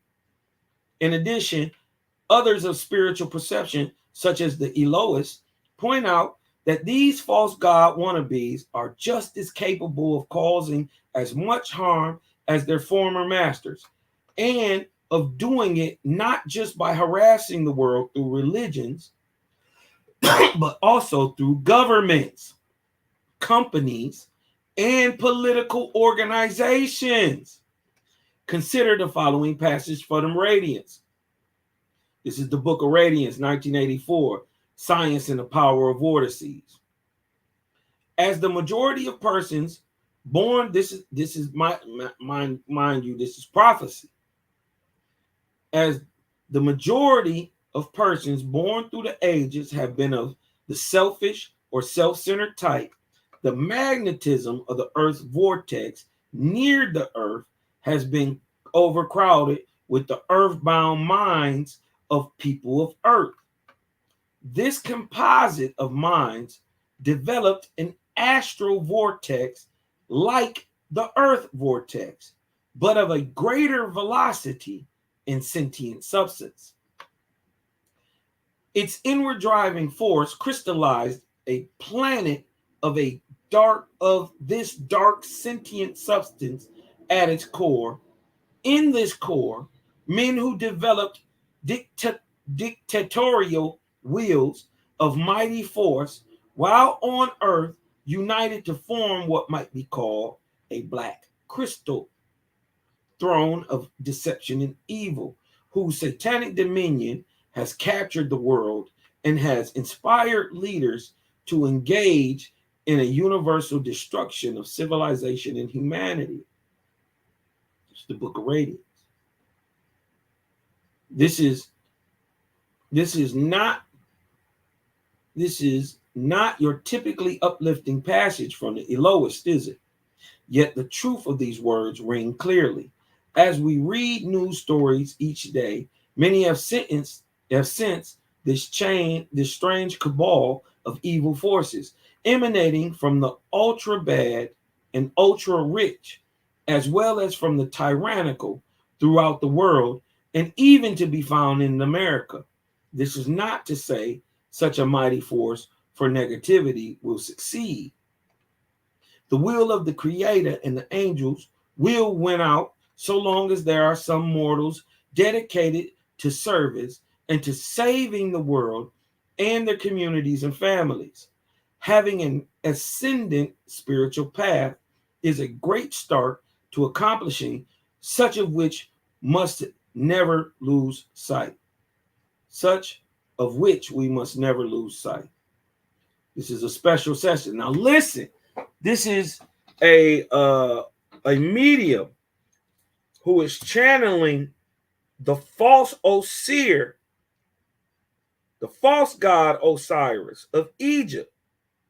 True Osiris came 6,000 years or 2 arc cycles before that.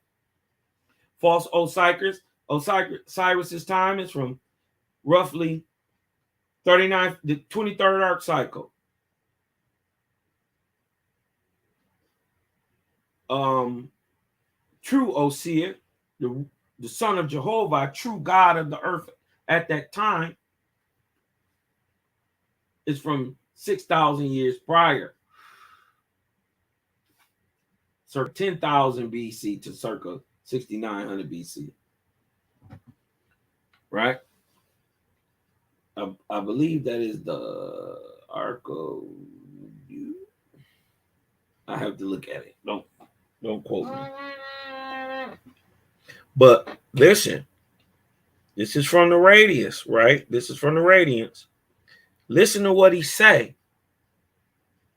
When I, Osiris, the false god of Egypt, whose true name is Chilemon, was again placed in charge of my people after order was restored. So remember, the same thing that happened to Anu Asaj, same thing that happened to Ahura, Ibis, all the other false gods.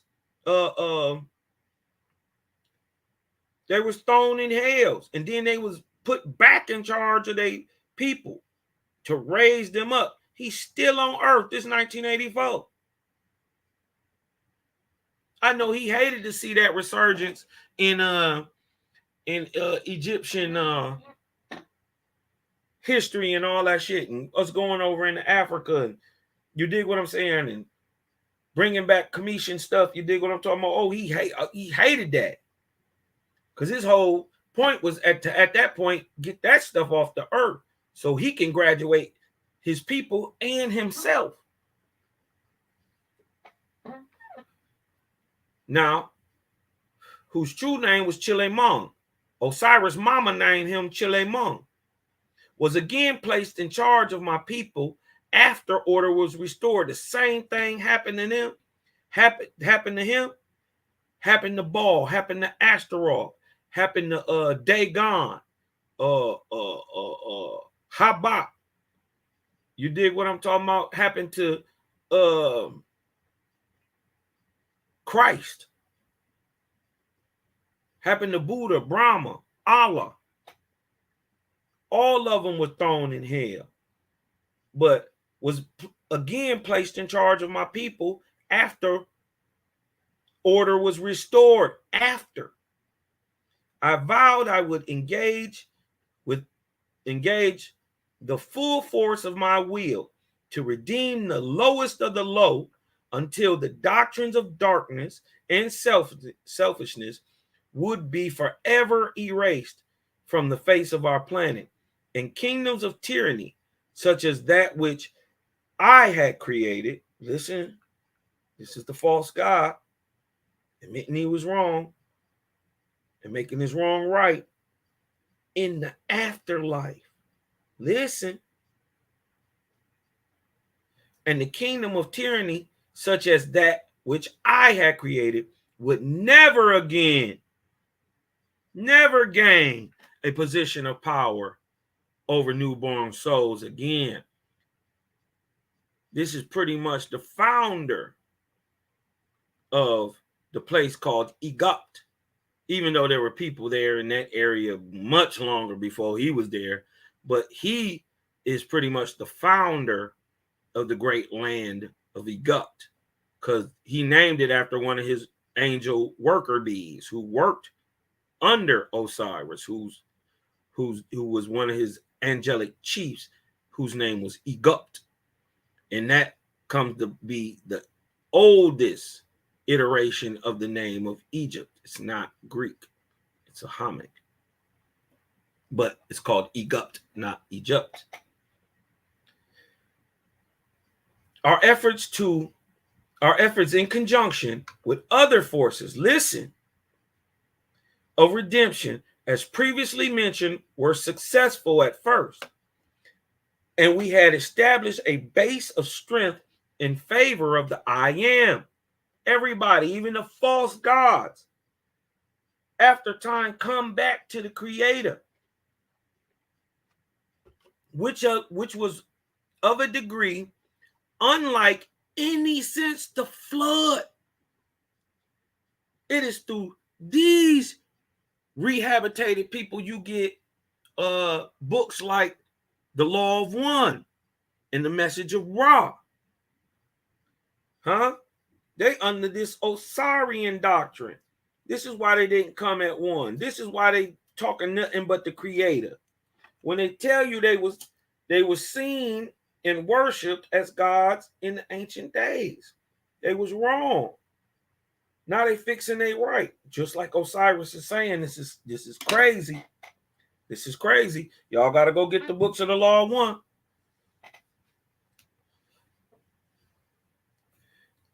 he said, and we had established a base of strength in favor of the I am, which was of a degree unlike any since the flood.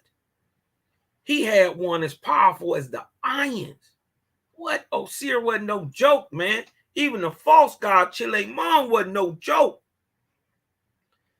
He ran ball and Astaroth. Our pleasure was short-lived because of the discordance created by several sub-gods who had been under Luamang and Kabbalactus, Christ and Brahma. They had escaped our detection and control because they had kept their dark intentions quiet within their souls, and not even the most perceptive were able to read the hypocrisy of their thoughts until it was too late. Triistus, Triistus took a kingdom in Europe, listen, which subsequently broke into smaller dissenting factions in that region. Yisgao took a kingdom which also fragmented into smaller factions in the Far East. And listen, Yeshua, alias Winita, alias Michael, established himself in the Near East. His kingdom, right? Is this your new Allah? Ooh-wee.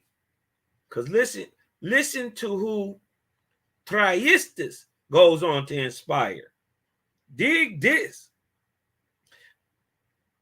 Alias Michael established himself in the Near East. His kingdom also fragmented into dissenting factions, which set the stage again for conflicts that were to affect your healthy history for the past century and try the ingenuity of the High Council most severely.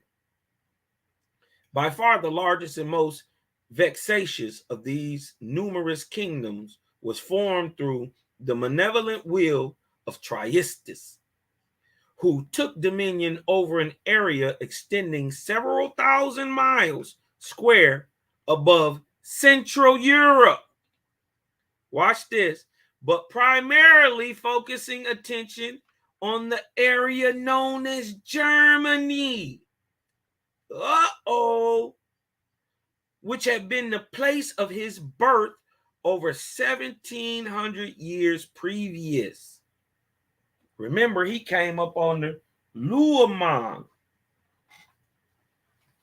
right? So this is a being, let's just say, he is coming up, he say 1,700 years previous from the time of the Cosmos era, right? 1848. So you getting back to about 348, right after the Nicene Council. So at that time, even Allah worked for the false Christ Luamang. Even Allah, yeah, the one who goes on and inspires Muhammad, even that God worked for Luamang. So yeah, Luamang was putting in that work. Couldn't nobody stop him and Thoth together. Thoth Gabriel, boy, they was some bad boys. You dig what I'm talking about? These Thoth Gabriel, Allah, Luamang Christ, right? Well, really, Luamang, Enochisa and Kabbalactus, Buddha and Brahma, are the Trinity. They are the triune gods. The God of Christianity, the God of Brahmanism, and the God of Buddhism are the triune gods, but every cycle, 4 gods raise their head. Thoth put in a lot of work for Allah put in a lot of work for Christ, did a lot of killing in his name. You dig what I'm saying? Did a lot of killing in his name. So when Christ reneged on his deal with him, he went out and inspired his own prophet, who we know today as the Prophet Muhammad, peace be upon him. Right? But ain't gonna be no Muhammad got some stuff he got to explain though too, but you gotta see it's not his fault. Even the creators say it's not his fault, man. That man was one of the greatest suists to ever touch the planet. He said he had suis in perfection. Man couldn't read or write, but he didn't need to read or write because he could just look at the book and knew what was in it. Y'all better stop playing with Muhammad. Now you gotta ask the question why Allah beat him up in the Mount of Hera, but it is what it is. You dig what I'm talking about? Let's get back into it real quick. Okay. Now look, this Triistis, right, who took dominion over an area extending several thousand miles square above Central Europe, but primarily focusing attention on the area now known as Germany, which had been the place of his birth over 1,700 years previous. So he was born around 348 BC, AD, excuse me. His popular attraction was largely due to his ability to exploit the selfish interests of his followers and their hatred for those whose heritage was unfamiliar or did not conform to their religious preferences. So this god, Triistis, is the one who inspired the Germans who brought eugenics over there, who they got from America. And inspired these people on that race kick, on that Aryan dominance kick. Look at Oahspe bringing this shit out, man. Look at the faithists, man. Right? His popular attraction was largely due to his ability to exploit the selfish interests of his followers and their hatred for those whose heritage, the Jews, was unfamiliar and did not conform with their religious preferences. His ability to influence a highly mediumistic mortal. What they say about what they always say about Hitler. Right? Not only him, a few of them. Marx, Rasputin. Listen. His ability to influence a highly mediumistic mortal and manipulate the masses until his pawn was raised to a position of dictator is evident in your mortal history. You're talking about Adolf Hitler.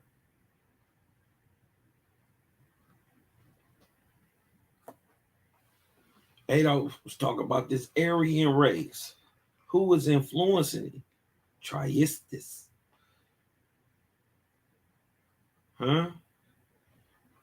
Listen, Yiscao, whose dominion was over the Far East, formed an alliance with Triistis due to their common interest for conquest, and war soon ensued in the heavens and the earth. Triistis was eventually engulfed in the hell of his own making. right? So the same thing now you see is happening to Triistus, happened to Christ, happened to Buddha, happened to Brahma, happened to Osiris, Gaius, Tien, Sugga.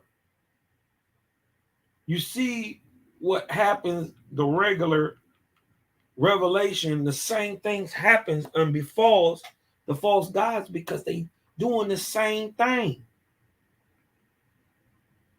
In the end of the day, they say better them than the creator. So and then one day you're gonna have to take on all that, and no man, no angel can. And at that point, you fall into these hells. Triistus was eventually engulfed in the hell of his own making shortly before the fall of Berlin on the mortal plane, while Yiskau, being more resourceful and clever, escaped the chaos when his dominions fell. Ooh, what was going on in the Far East? Is this Japan? Yiskau? Huh? And escaped to the land across the sea in East Asia. What? He escaped from the land across the sea around the time, this is Germany and Japan. Because if you go across the sea, right? It's only one place that's across the sea where you can still go and land in East Asia. That is Japan. Ooh-wee, World War II. And escaped the land across the sea in East Asia, where he has continued. Kim Jong-un, China, right? Russia, where he has continued to be discordant influence throughout those countries to this day, just as Michael continues to be in the Middle East. Here we find strong parallels to the Book of Wars against Jehovah, as we was reading. And in reviewing all the incidents, no, we was reading the Book of S, but I got some Book of the Wars. And in reviewing all the incidents, historical and currently, it is easy to perceive how there must be some very negative false gods somewhere who seek dominion, death, and or imprisonment for all on this world. They found in the Bibles. Oahspe here to wake you up, to show you that the gods are not the creator. Can we find and stop all of their subterfuges before these harm others? To the degree we can live with fortitude and virtuous life, we can. To the degrees we send forth blessings of peace and love, we can. Certainly the angels above, the creator within, will be working with each of us to help stop and destroy the dark hatreds being stirred up to poison our world. At any rate, in both the Book of Knowledge and God's Book of Ben, the version split from an original version.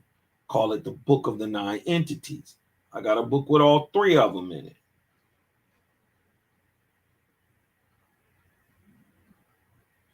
And begin to instead live ever more fully for and with the Creator. Now, that is good news as well as good prophecy.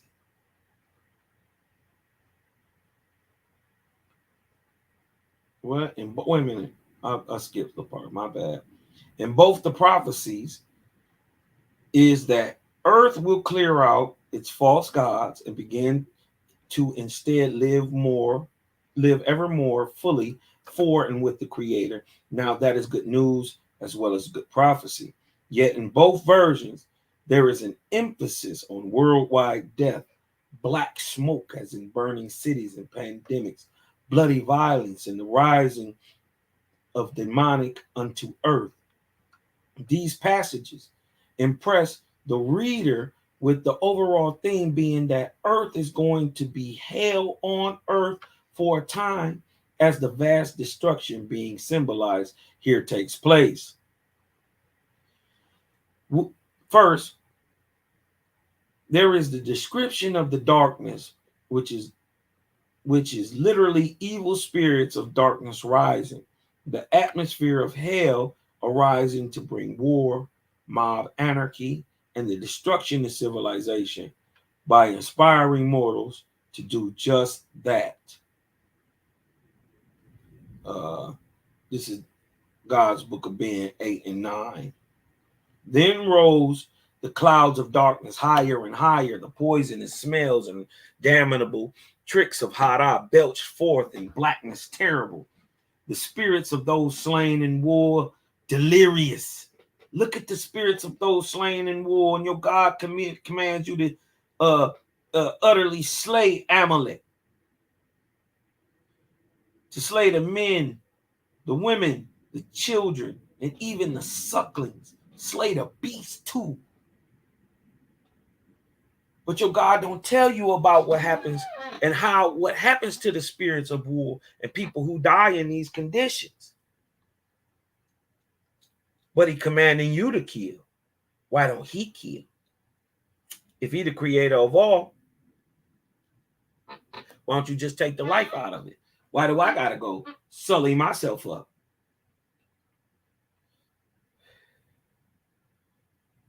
It is a trick to get you to bound yourself to a false God and Lord through spilling of blood. The first spirits of those slain in war, listen, delirious, mad, and full of vengeance. And those whose earth lives had bound them in torments, like slavery. And those who lived on earth to glut themselves to the full in abhorrent lust came assuming the names of gods and saviors. Book of Ben 8 and 9.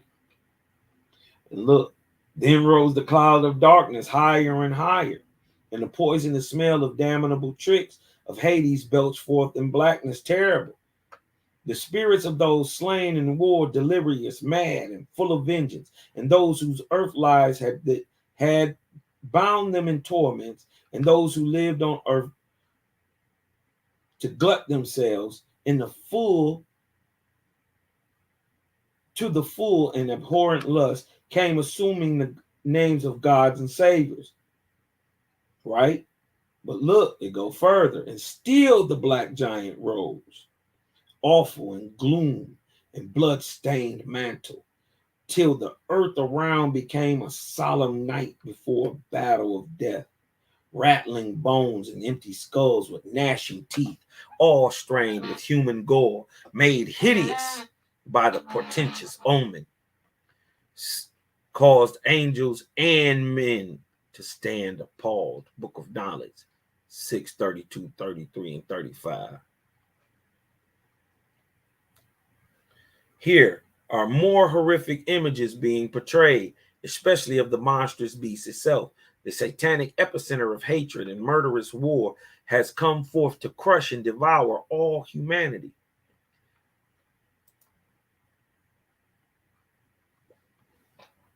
Times of utter evil akin to the Nazi Holocaust camps, nuclear war, right, and depraved slavery are predicted. None of this is pleasant. Can it be that this is simply New Burrow writing in fear-mongering style and not of the angelic heavens at all? This is why you got to like Robert Baer. I don't agree with everything he do, but this is Claren PL, right? It's an authorship analysis algorithm, right? And this is how we know for a fact through Claren PL that there are multiple writers of the biblical text, old and new. But many of the writers of the New Testament seem to be the same when they say they are different people. Matthew, Mark, Luke, John, Paul. But the styles of Matthew, Mark, Luke, John, and Paul are still the same style that's going on in Titus. That's why you got to like Robert Bear right here. He put it to the test. Watch what it say. Perhaps, but the Claren PL authorship analysis given in part 3 shows these texts to have been at most slightly altered by John Newborough and of the same author. Why it's the same? It's because the same thing happened, showing that most likely Newborough didn't tamper with this part.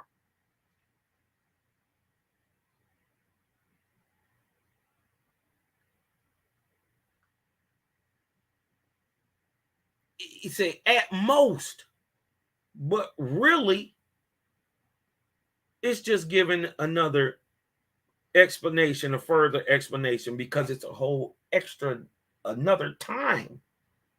Different gods, different times. Same thing happens though.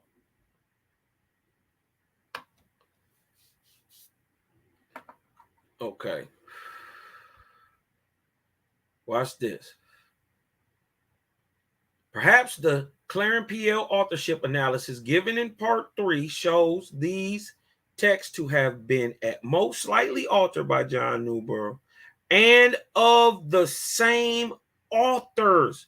Who are the authors? The angelic host. Who is the source?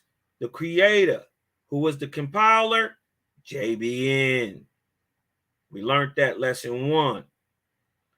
The authors are the angelic hosts. So they saying they wrote both. Who wrote other original books of Oahspe. Consider these points. Number 1, seeing a world civilization that increasingly accepts infanticide, which that's the killing of babies, man, by the hundreds of millions, cements the idea that there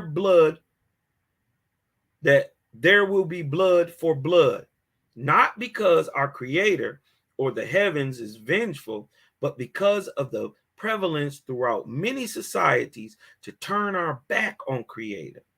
Secondly, the spiritual path is no longer sought by far too many. For example, we have been as a society rejecting universal values. Life is no longer sacred. Our children deserve to be raised in family virtues and not in gangster vices. Thus, we have cut ourselves off from our creator, and so the forces that have been brewing such foul ideas will rise up to meet us, being our new masters of horror that we have accepted so blindly and arrogantly. And then, as the cloud of darkness stretched up out of the earth, girdling it all around, as a venomous reptile secureth its living food, lo and behold, the monster beast stretched forth 4 heads, flaming with nostrils all on fire. On each head were 2 horns, blood-stained and fresh with human victims' flesh macerated. Their tongues darted forth in menace, and their open mouths watered for human souls. These are the religions. And with suspicion, mad, and much distrusted, their bloodshot eyes pierced the temples of kings and laid them in ruins. Book of Ben 8:12-13. On each head were 2 crowns, blood-stained and fresh with human victims' flesh emaciated. Their tongues darted forth in menace, and their eyes in their open mouths water for human souls, and with suspicion mad and distrusted, their bloodshot eyes pierced the foul darkness, making many a mortal quake in fear. That's the book of Knowledge 6 and 13. They're very much alike, and that's true. Yet, upon the astral planes that are considered hells, indeed such horrors and bloody fears exist. Please consider next as to how violent and brutal, sexual, and debasing our modern entertainments have become. Video games and movies of outrageous monstrosities are the rage in our society. Instead of reading poetry, performing ballet, playing sports, or working in the garden, bloodlust, get high lust, and the just plain lust are creeping into all our free moments and then some. It is really so surprising then that is it really so surprising then that gruesome scenes of destruction are possible in our not so far future, when most of our citizens are addicted to the destructive, abiding in prisons of sinhood, the very real places where our minds reside. None of us should ever be surprised that so many of our nations are becoming one with the demonic druges. How tragic more and more in our society are freaking out and taking the destructive paths of great pain, burning businesses and forests to the ground, beating down the innocent with foul words and fisticuffs, for example, or going into a store in Buffalo and killing 10 black folk. Nowadays, smartphone recordings of violence and hate are expanding at a furious pace, showcasing how even a few with the desire to crush or kill their brothers or sisters can test our faith in the goodness of humanity. How far better would all our futures be if more chose the spiritual paths of friendship, of fellowship, and kindness, where ascension is taking us straight to the great spirit of the universe, heavens of beauty, joy, and love enfolding all in eternity. Let us never forget that we are in control of our futures and destinies and can help bring resurrection and light to our communities through sincere prayer, attunement, and good works of service and sacrifice. No prophecy can change that one iota.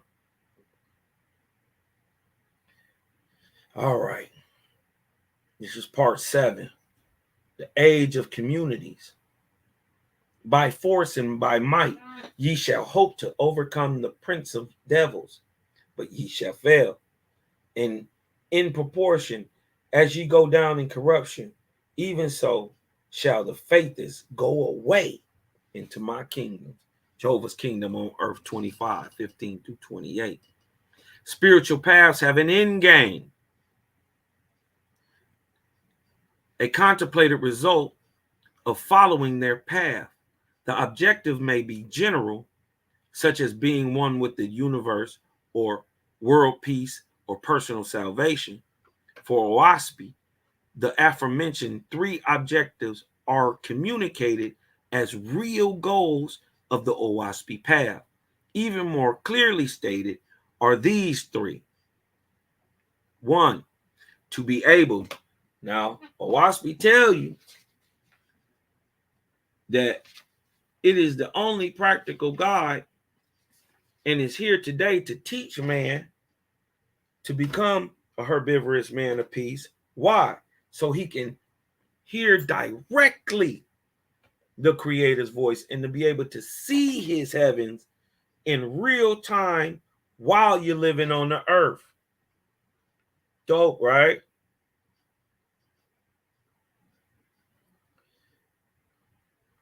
Two, to understand the organization of the heavens and how the process of resurrection works.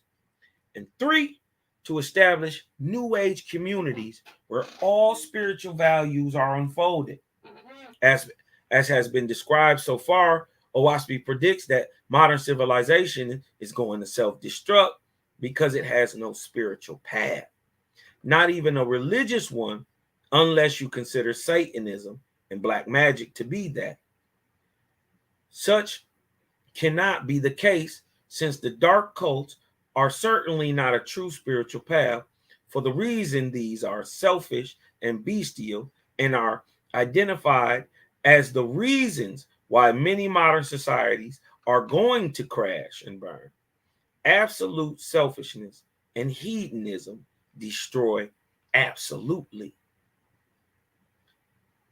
When there seems to be no way out or means of survival via modern cities and communities, then those pressures will result in successfully molding many seekers into new age, independent individuals and communities of the wilderness and of the countryside.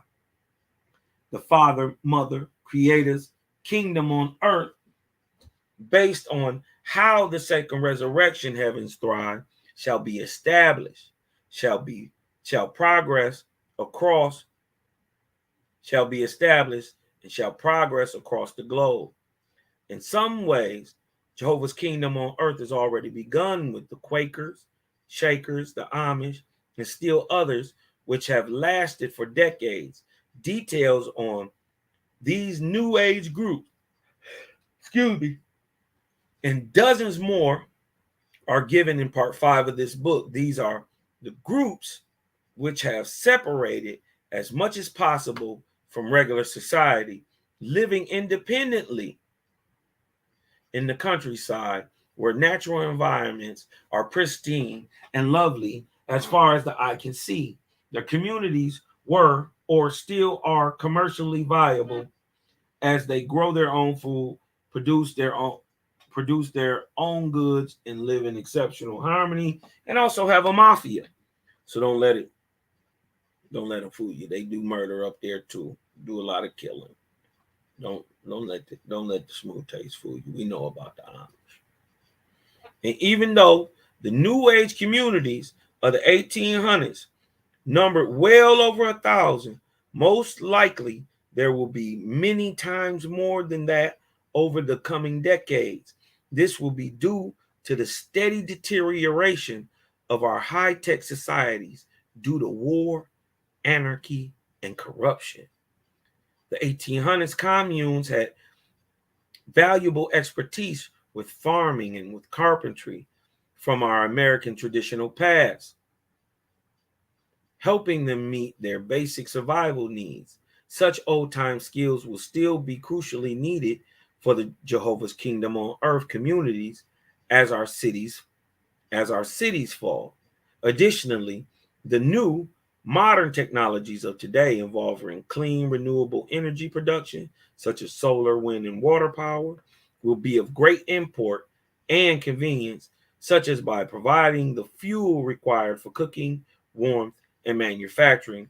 Other new technologies, for example, 3D printers, water purifiers, and camera drones, will make independence for the new age ever more achievable for the foreseeable future.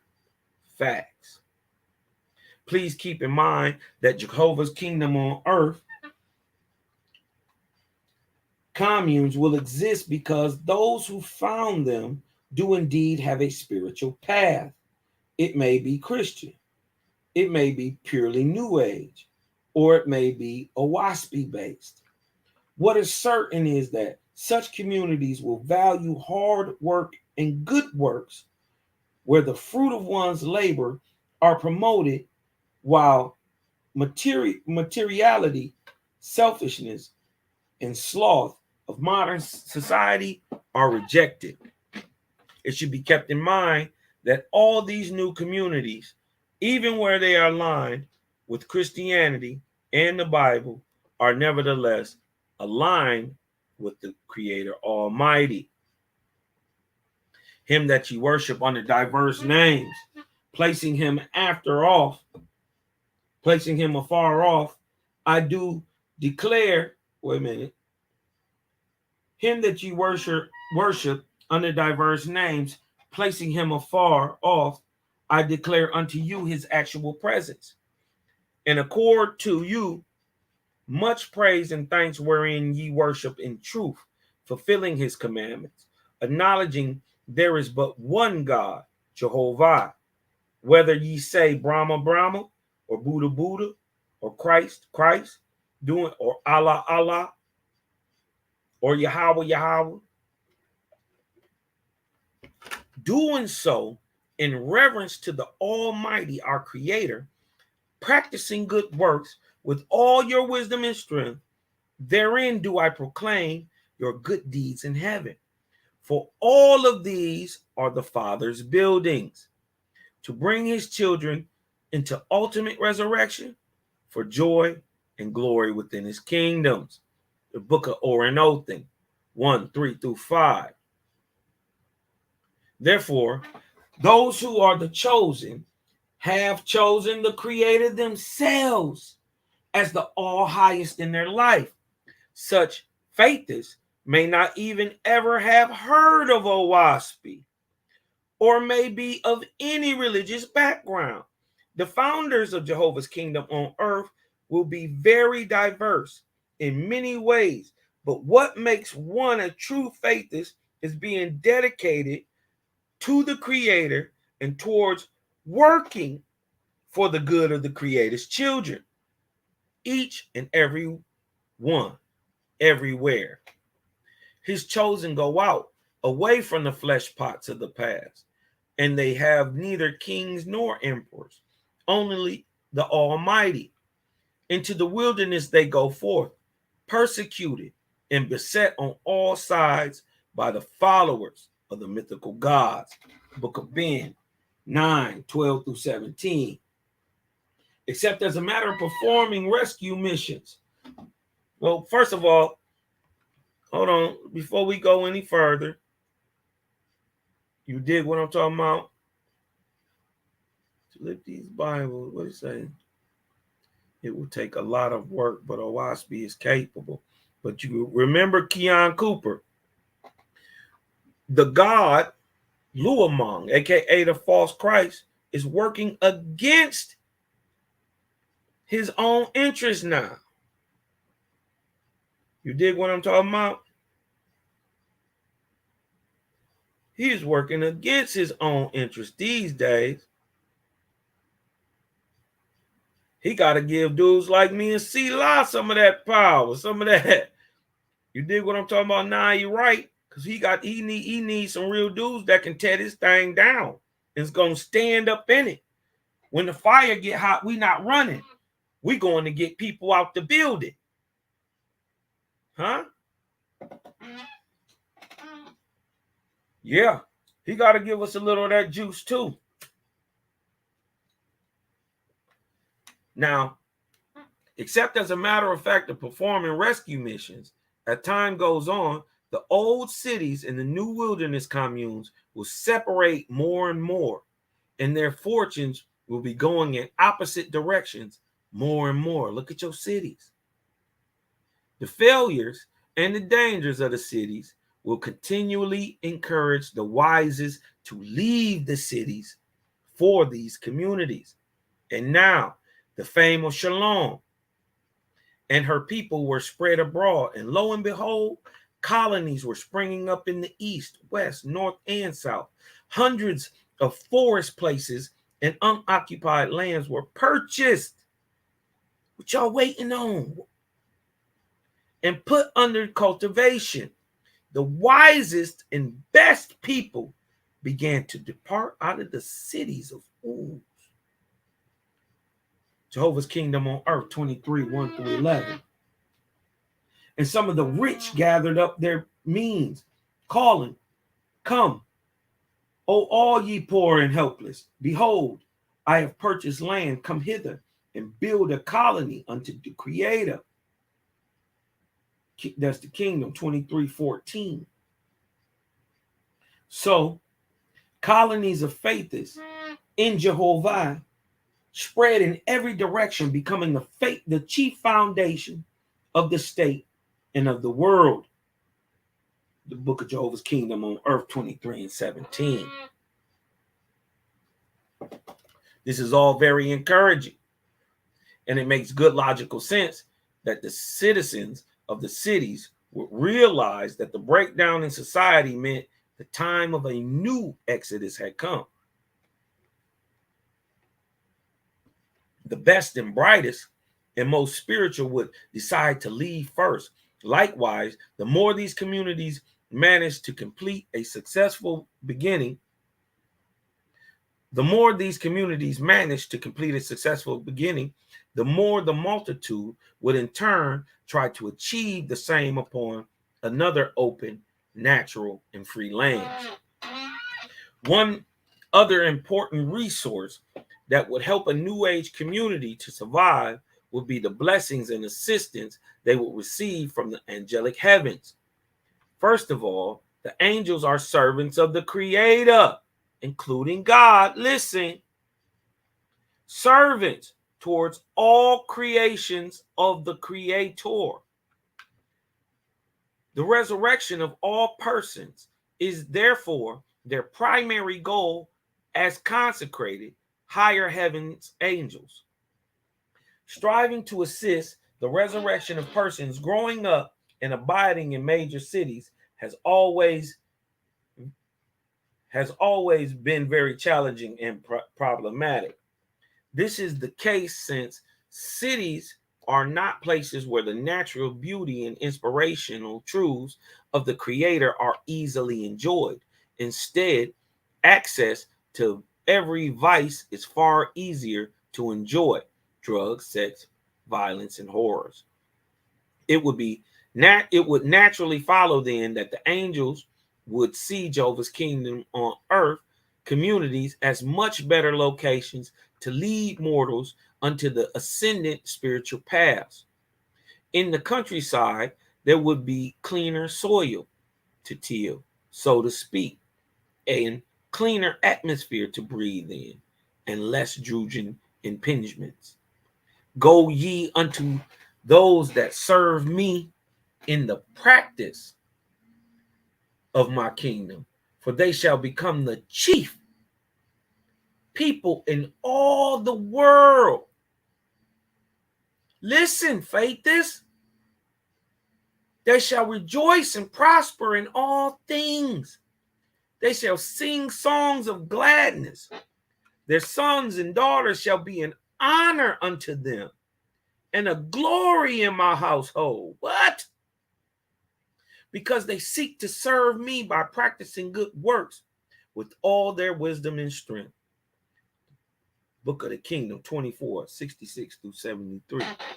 And so the angels will be happier and more powerful in guiding and protecting their mortal wards in conditions where resurrection stages would be more easily reached, as well as higher stages completed.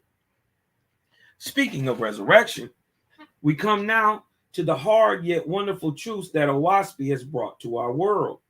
In this next passage, as well as in others of surpassing meaningfulness, we perceive more clearly just exactly what is the spirit of the higher heavens.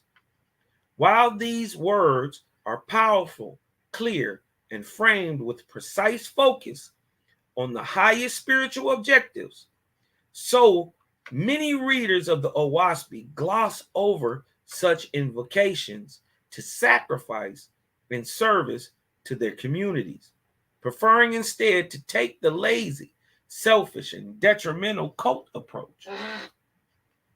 So many have become self-deceivers of their own soul by remaining in the hypnotic spells of the Masonic fraud perpetuated in Safa, a book now proven to have been channeled by the angels for the very original text of Oahspe.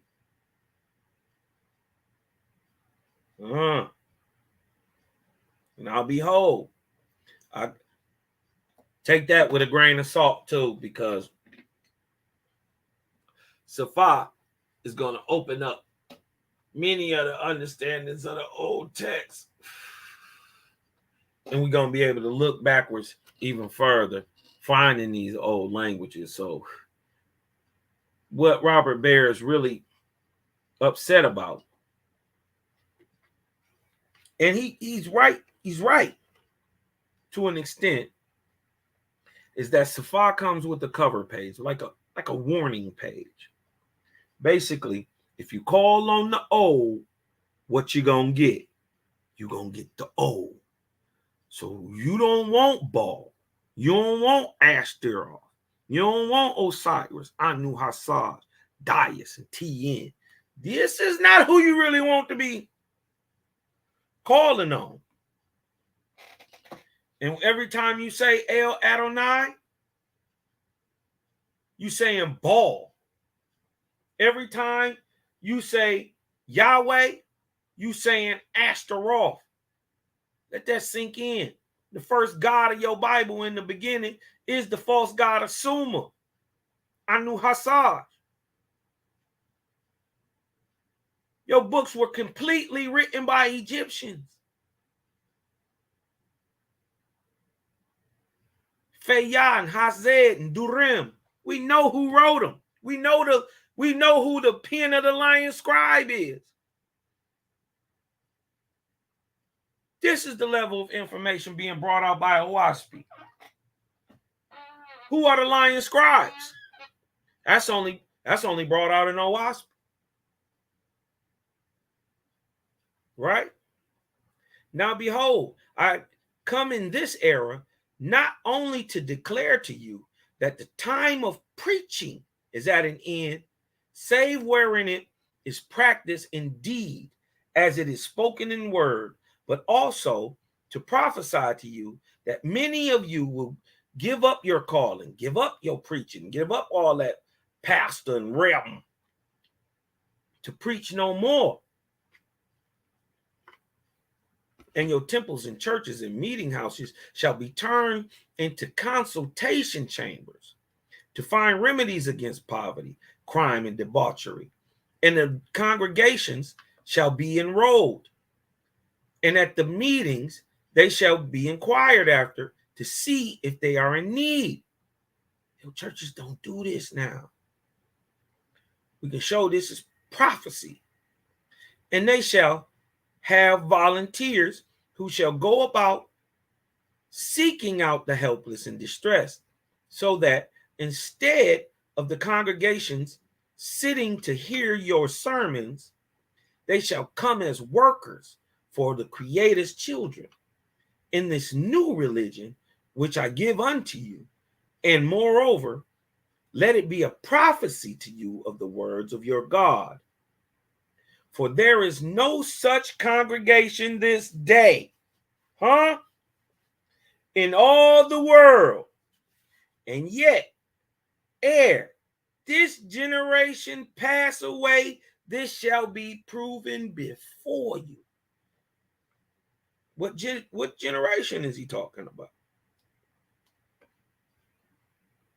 We're going to see who Robert Bear say, right? Book of Judgment 19:21 through 25, if y'all want to get off into that.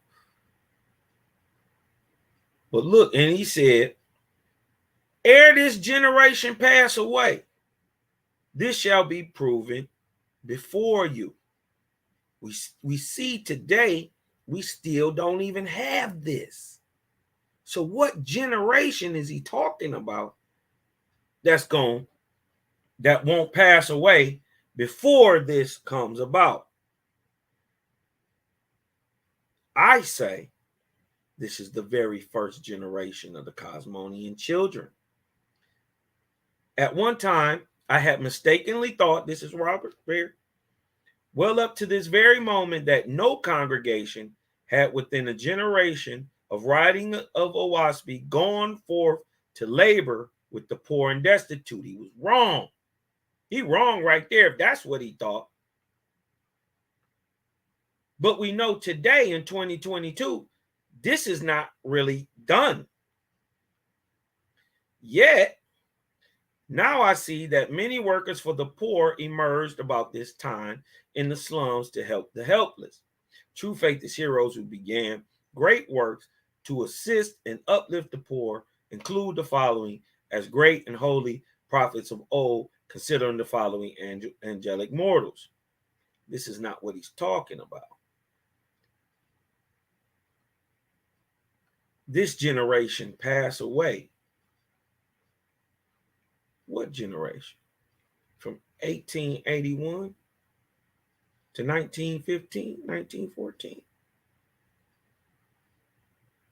Can't be that time, because you're gonna see is Martin Luther King down there. He wasn't even born.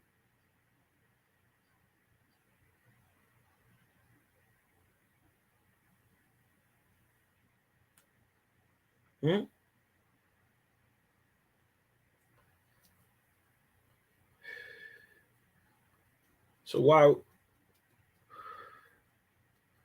the brother dropping a lot of truth, we still test the spirit. Is this what Creator talking about? I don't believe so. That's not what the text say. You know, and as you see, he admits off the top, his whole idea was wrong. So he had to think of it another way. We never did not include these people. Okay, you look up Florence Kelly, Mildred Norman. Many of y'all know Dorothy Day, Clara Barton, Jane Addams. Y'all should know Cesar Chavez, Wilbur Bylard, Wangari Maathai, Martin Luther King, Oscar Biscuit, Mother Teresa, and Dr. Albert Schweitzer. Right? We understand their movements, but she wasn't doing that. The Catholic Church wasn't doing that.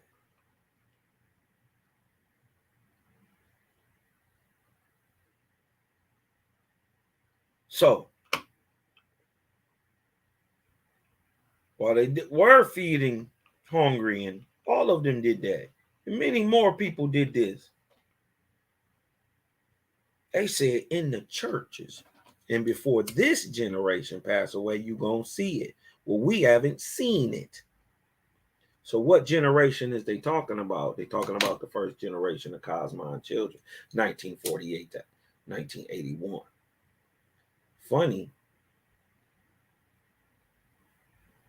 that those born at the end of the very first Cosmony, after the first 100 years, would go on to be the very first Cosmon children of the last 100 years, of the very first 200 years, or halftime to the semi-dan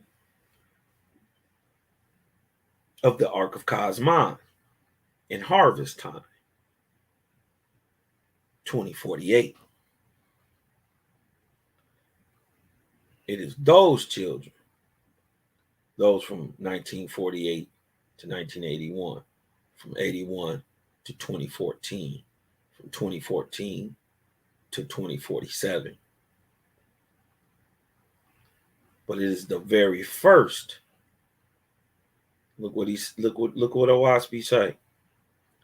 Ere this generation pass away, this shall be proven before you. It's a good generalization. But one thing we know about Oahspe, it's on point with what it's saying. So you could think all you want to, but just like he showed you, he was wrong. What'd he say? Now I see that many workers, hold on. At one time, I had mistakenly thought, well, up to this very morning, that no congregation within this generation of writing of Oahspe had gone forth to labor with the poor and destitute of the cities of America. But that's not what it said. It said the preachers gonna turn their churches. You ain't gonna preach no more. And your temples and churches and meeting houses shall be turned into consultation chambers and find remedies against poverty, crime, and debauchery. And the congregation shall be enrolled, and at the meetings they shall inquire after to see if they need. This is not happening in any church. They got different businesses, some with religious ties, like Mother Teresa, like Dr. Martin Luther King. But That's not what was going on. You dig what I'm talking about? While the church became like a home for many black people, that's not really what was going on. And they said in this time, right, that many of you will be giving up your calling and to preach no more, showing that this is prophecy going forward from 1881. In the 1900s, one of the best jobs in the world was to be a preacher.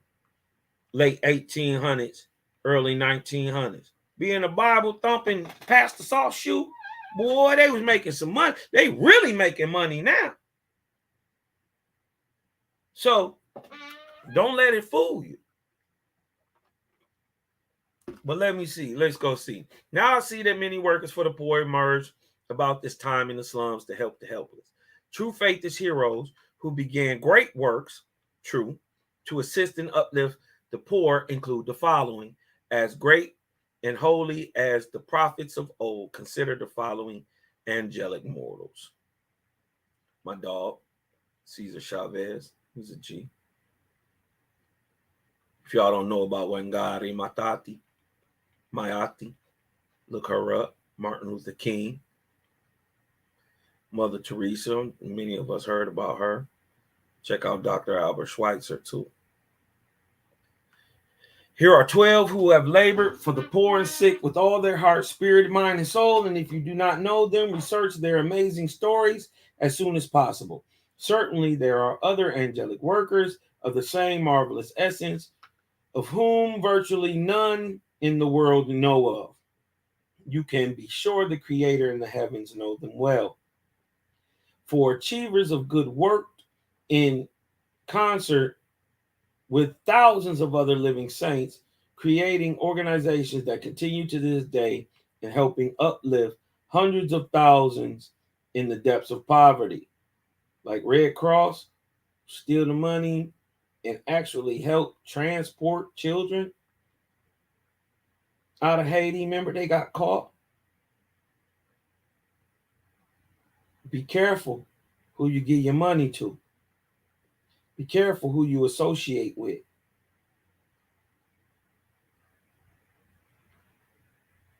Right? We understand what he's saying, but we live in the Cosmon era. Crime and hell unto the heavens of happiness and peace and freedom. These should be some of your models for Jehovah's kingdom on earth. They are some of the founders of creators' communities upon our world and in the heavens. All praise, blessings, thanks, and honor to them and to all their tens of thousands of disciples and colleagues whom I have not the space here to name. Each of us who has read and understood Oahspe should now go forth and, if in no other way, work with their organizations or similar ones in delivering downtrodden unto a new day of harmony and joy. But remember, we can be doing this ourselves. We don't have to go join their organizations. We can create our own. This is the beginning of the Jehovah's kingdom on earth. Right here. Unto a new day, delivering the downtrodden unto a new day of harmony and joy. We can do that in our own communities.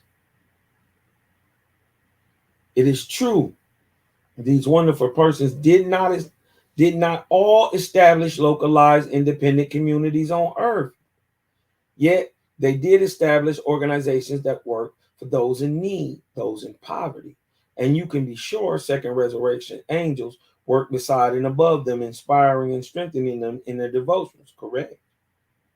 Fervently wanting to work for the poor is really one of the essential requirements for establishing a New Age community. Facts. Listen, fervently wanting to work for the poor is really one of the essential requirements for establishing a New Age community. No one should do such community building just to say they will be in some kind of heaven on earth in order that they may be safe or be considered as some holy faithists. No, the concern should be selfless with complete dedication to and for service unto those within our reach, no matter how much we lose financially in the process. Immortals shall recover from the libraries in heaven things that have been lost on earth as to languages and histories. So if they lost, Safa's helping us to find them. And we can always lay it against the truth. It puts us ahead of the game. This is why all of it's necessary. In history of tens of thousands of years ago, and mortals shall prophesy truly of things in heaven and on the earth. Judgment, Book of Judgment 39, 13 and 14. This may well be our future enlightened condition, where highly talented seers can perceive the heavens and their local conditions as clearly as mortals can use all their physical senses to describe what is taking place immediately around them. For myself, I do listen. This is where he get personal. For myself, I do not really care too much about the histories of the past, of the distant past, or the immediate future. How white of you? You have the ability. This is white supremacy in effect right here. He has the ability to not care.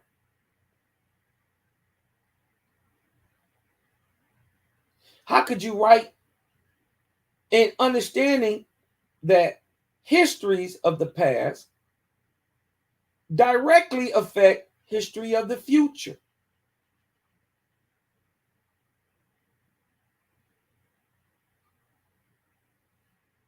The reason why no one should get too excited about such a prophecy is that there is a far greater need for everyone to simply labor for the poor and suffering. He has a point, but he's still wrong. He still do not care. When many of us don't know about our histories and are uncertain about our immediate futures. Huh? He has the ability to not care. The reason why nobody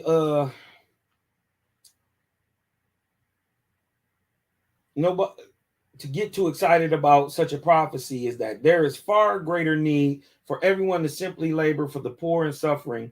I fear that if such prophecy were to be achieved by some super seers, such information would simply be one more distraction for the readers of Oahspe and other New Agers. Or would it be a distraction for you?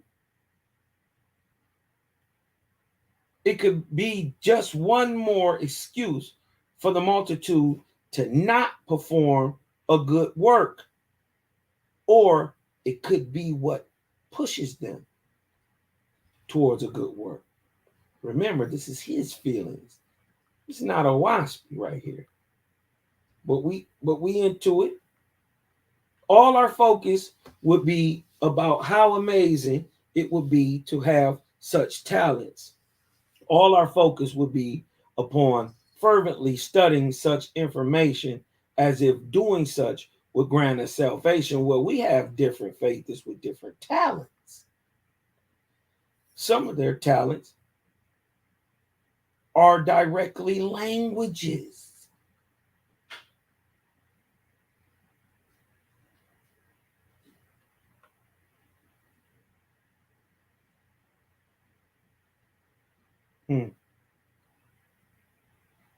Even now, there is relative obsession about the hundreds of images found in Safa as to their obscure meanings, use in rites and meditation, and how to colorize them and beautify their ugliness away. Meanwhile, I don't know what he mean about ugliness. Maybe he's sort of in the same vein as those who believe the ancients were dumb. Oahspe say those of the ancients was perfectly created for his time, just like we are perfectly created for our time. Meanwhile, there is social justice protests, both peaceful and those which are violent, taking place. Faith is, we don't get in none of this. Huh? Going out on a social justice protest, BLMing it up. Right? That's not what faith is do. And if you do, something liable to happen to you because you don't even know you a light out there.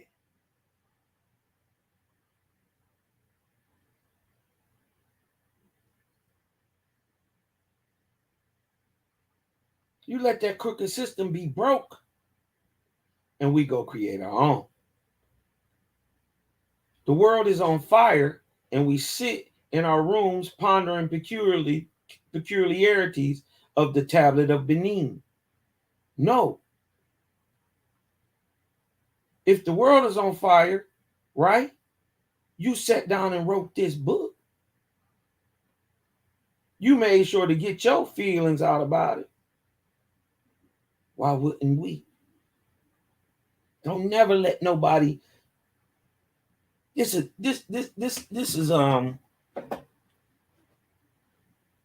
to the faithers, right? Don't ever let nobody tell you how to feel, what to think. You dig what I'm talking about? Hit that like button, man. Get them numbers up. It's your boy Cosmon Cal, man. If y'all still with me, y'all still rocking with me, throw the vortex sign in the chat. You dig what I'm saying? Let's get back to it. But don't ever let nobody tell you how to feel. All right? Because what is insignificant to him may be of the deepest parts of inspiration given to you by your creator for you.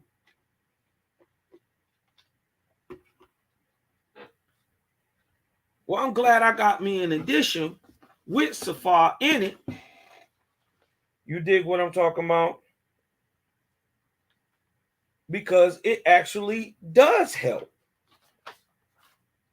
When I put together my Arachna Umbun Gala, anybody will tell you who know me. It works. It's real. The only reason, let me show y'all real talk. Real talk. We gonna get real with it. Anybody here who is in the Center for Progressive Faithism in the group with your boy, you dig what I'm talking about? They know for a fact that the Arachna Umbun Gala is real. The only reason y'all know we in Jaya today, you may not even know that, but the only reason the faithists know we are in Jaya today is, and when we went into Jaya, is because I told them in 2018, a whole year before we actually went into Jaya, in April of 2019. If y'all remember, we had a special event in the sky that day. Go look back what happened about April 19th, 2019. You dig what I'm talking about? Who told you that we was in jail for the next 4.5 years? We still gonna be in jail for another year and some change. The time of disease. Huh? In a time of taken away from the planet. And we're been seeing all these people dying. You think it's a coincidence? No. We're in a time of fevers, diseases, and plagues, and the taken away from the earth. Such is an incredible waste of time, especially when Oahspe implores us not to be like the false religions who avoid working to improve the lives of others with direct assistance, who instead focus on superficial dogma and rituals.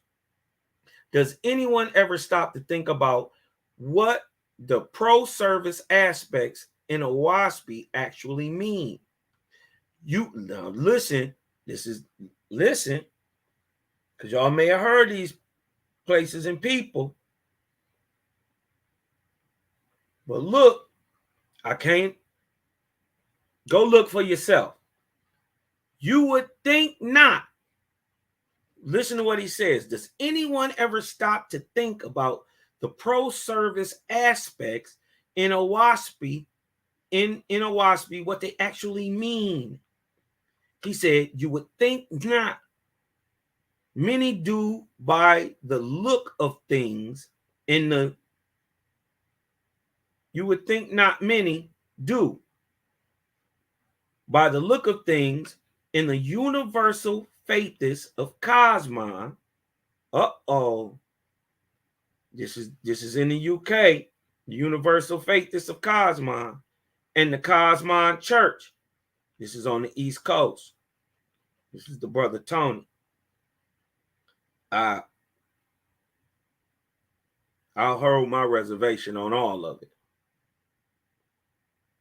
I'll hold what I got to say about it. But look what he's saying. As well as among other Safa-based groups. He says they're Safa-based.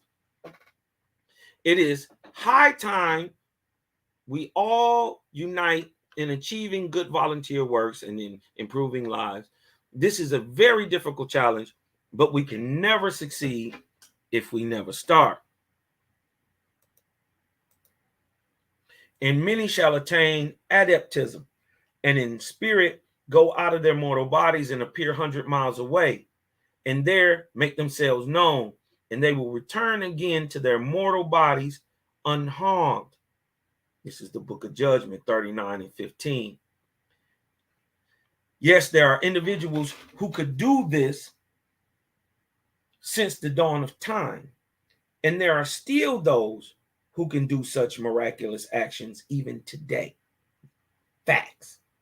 Yet such achievements and a cup of coffee won't stop young men from joining violent drug gangs. The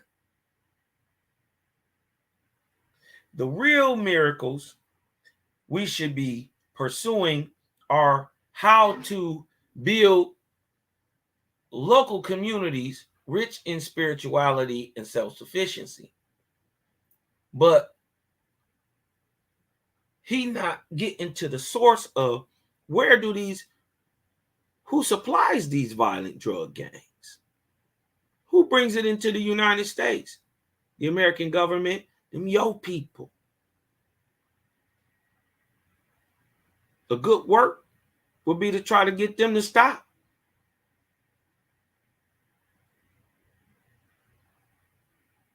And the question would be, when was the last time you went amongst violent drug gangs and gave a young man a different chance?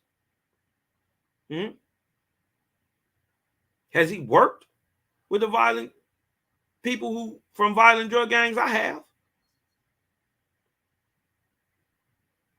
It's easy to say this sitting up snuggle bunny up there in Japan. Yeah, in Japan. It's easy to talk about doing the work when you're not over here in the hot spot doing the work.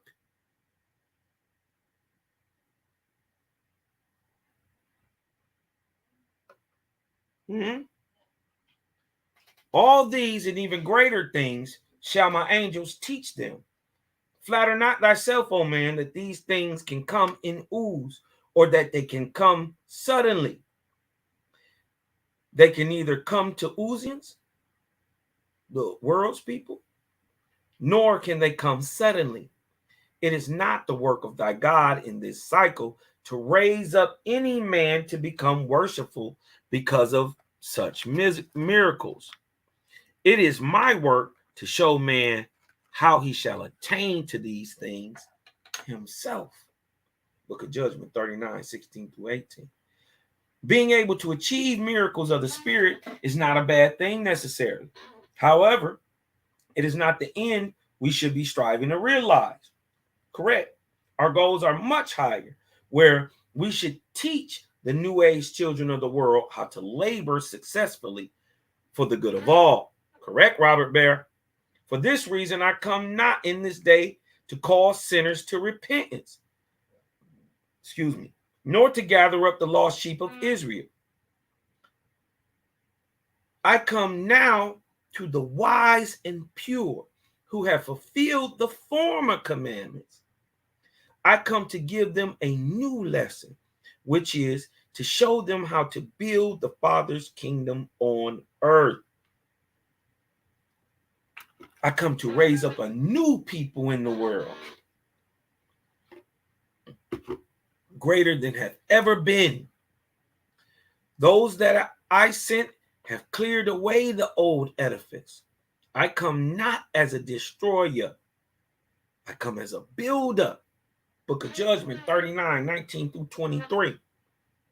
Let us pay especially close attention to the sentences in bold as marked in the quote above. Let's see. I come now to the wise and pure who have fulfilled the former commandments. I come to give them a new lesson, which is to show them how to build the Father's kingdom on earth. It touches upon one of the reasons why many have never succeeded in establishing Jehovah's kingdom on earth. That reason is because we never tried to fulfill the former commandments. Instead, we concentrated on fulfilling ancient rites that never were given via the angels in Oahspe. Instead, we devoted our lives towards attempting to explain the hundreds of symbolic images in Oahspe with thousands of articles and sermons and posts. That's not what we did with Oahspe. You dig what I'm talking about? This thing got into the hands of the melanated folks, and it has done a 180. You dig what I'm talking about? Y'all had this mug for 157 years.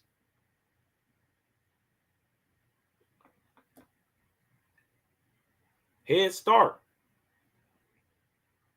159 years, 2007. Yeah. 159 years. And look,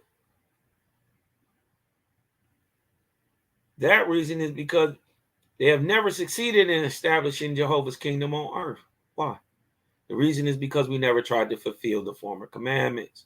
Instead, we concentrated on fulfilling ancient rites that never were given via the angels in Oahspe.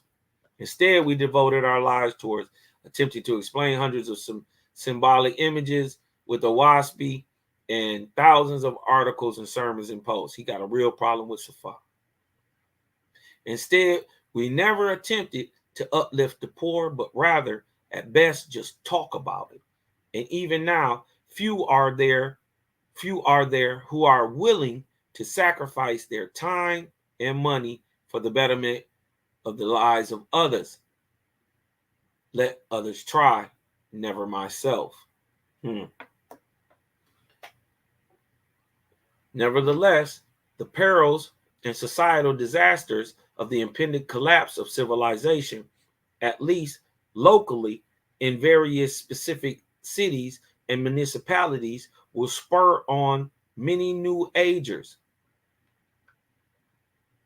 few of whom have ever read Oahspe, to seek to build a better world through better new age communities of love, light, justice, and peace.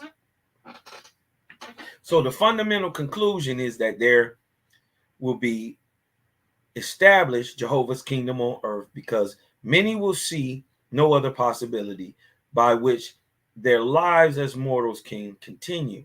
All must labor mightily in learning how to provide for themselves and all within their reach, and to do so in absolute harmony, peace, and love.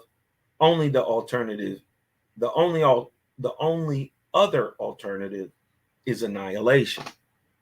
Into thy hands, O man, I give the key to the heavenly kingdoms. Remember, the password with which admitteth thee to the all highest kingdoms is Jehovah, the I am. Book of Judgment 39:24. This has always been an amazing verse. So I feel so filled with hope and empowerment. It can be interpreted as meaning that salvation and resurrection can only be achieved by one, our faith in Jehovah, the I am. Two, our love for Jehovah, the I am. Three, our service to Jehovah, the I am. And four, our oneness with Jehovah, the I am. Come on. It follows that we shall also strive to achieve the same with the creations of the Creator and the children of the Creator, worlds without end. Amen.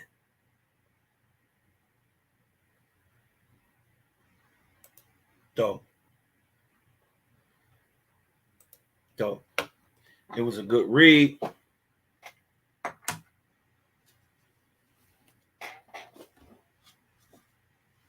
But as you see, the brother's got a real issue with the book of Safar, with the Simoin, interpretations of the Vedic and the Algonquin words. I guess he got an issue with the tree of languages. You dig what I'm talking about? You dig what I'm saying? I can't really say what his issue is. I understand about the missing parts of Safar and that how people could use it in a wrong way and get a wrong idea. And from what I glean from what he's saying is that people have used these words and these titles and things that are in books like Safar,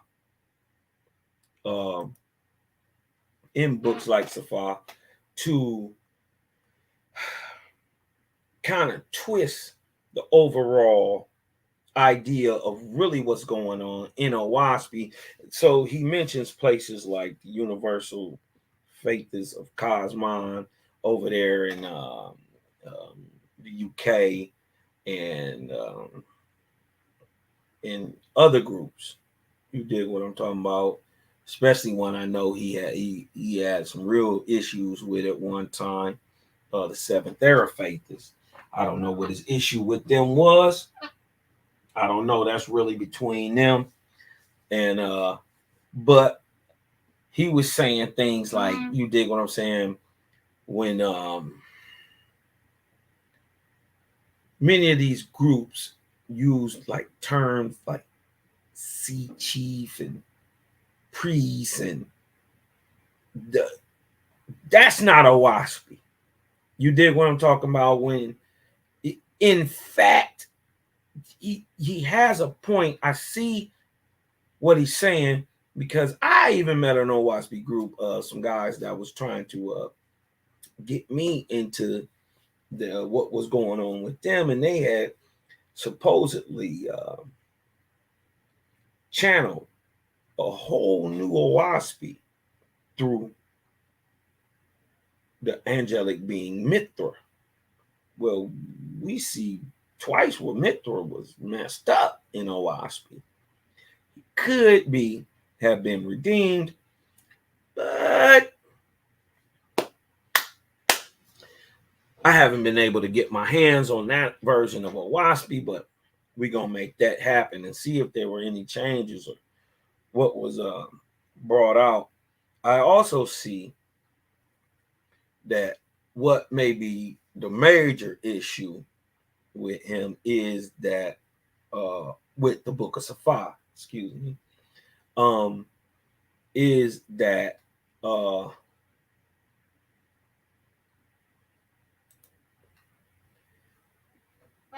nice little picture right there, is that it has partial ceremonial information in it that, if applied incorrectly, you could call something old back on you. You dig what I'm saying? It definitely could be used with malicious intent, or could be used unknowingly, incorrectly, and you start some mess. It could be an infection. Shout out Angelic. Shout out Shebrew. Bronze Yogi in the house. Great Spirit Jehovih. Thank you. Shalom, man. Thank you. Everybody that stopped through. Sonia Garrett, Keon Cooper, Child of One. What's up, Child of One? I see you. I see you. Create a gang in the house. You dig what I'm talking about? I see where he has reservations. I'm not I'm not blind to the fact of what he's saying. But to let anybody hold back your inspiration is to, in a sense, not live to your highest light.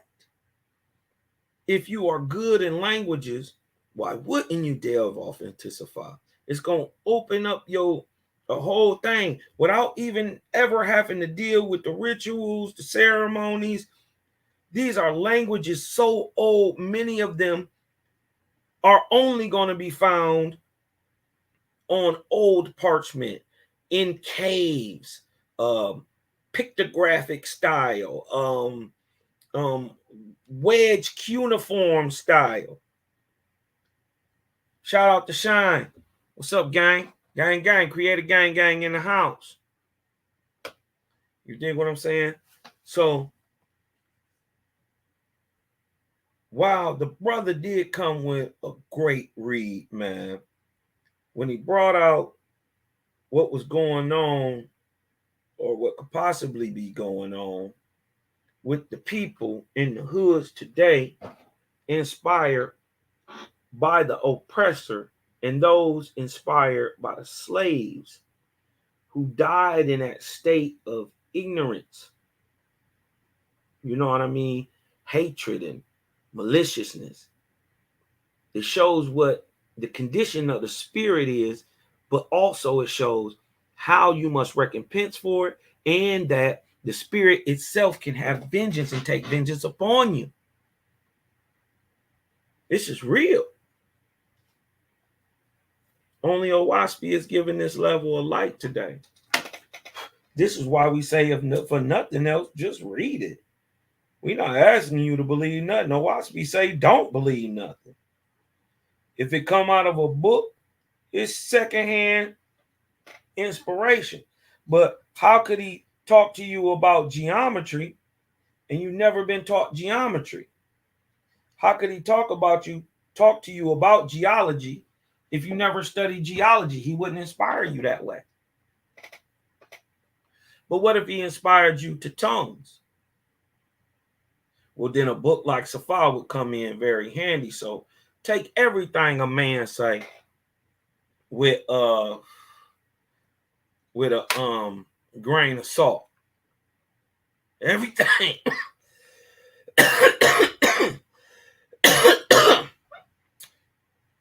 Sub, like, share.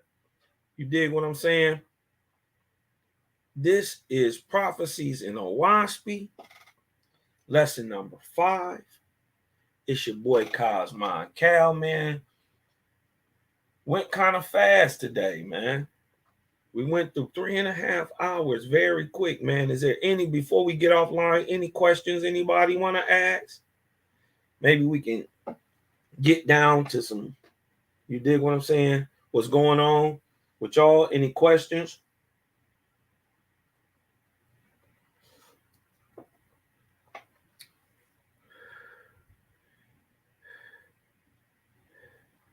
What did it say? Hold on, let me go back up.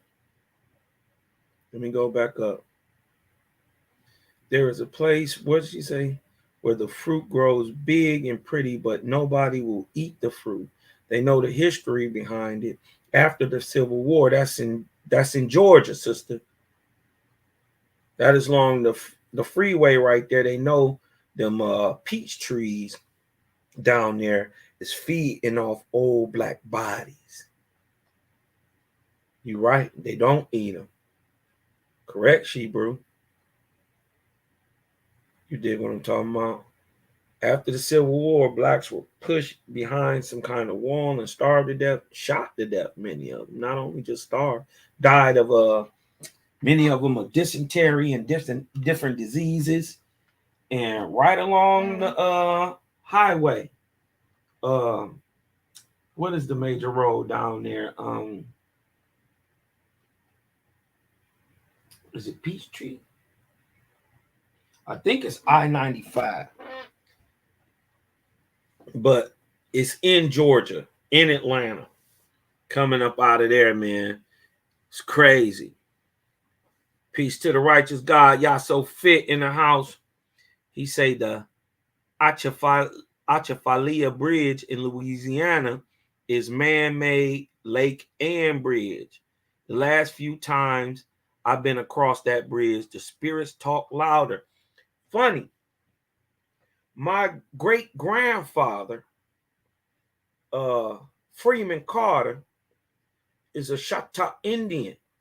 He was telling me that his people actually helped build the levees and the dams down in Louisiana. You dig what I'm saying? And they gave his people land. You dig what I'm saying? So, and he Choctaw. You dig what I'm saying? So it's dope, man. You know, Oahspe open you up to so much. You know what I mean? It's not really limiting you to anything. You dig what I'm saying? Let me see. Let me go back. Yep, the Devil's Punch Bowl. Yep, Bronze Yogi. Yep, that's the Devil's Punch Bowl. That's that forbidden fruit, Brandon Carter. Correct. Yep. Thank you, brother. Couldn't think of the name. I couldn't think of the name either. The Devil's Punch Bowl.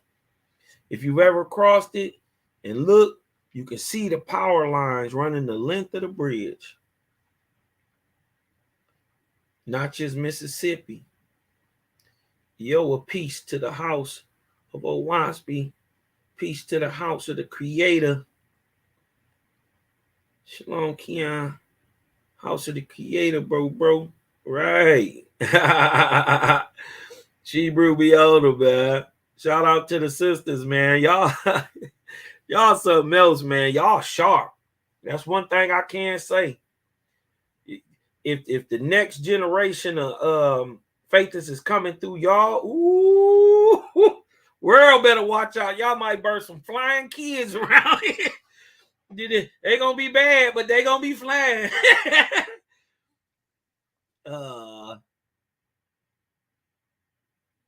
Y'all heard the ex-prime minister of Japan was assassinated yesterday. Oh yeah, hold on. Let's look at something. Hold on. Give me a second.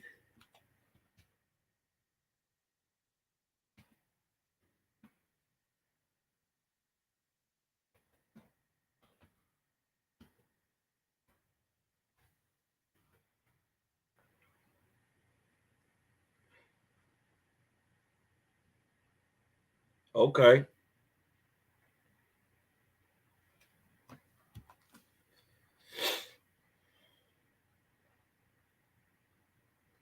Hold on. Let me share this. Let me go back. Let me share my screen with y'all.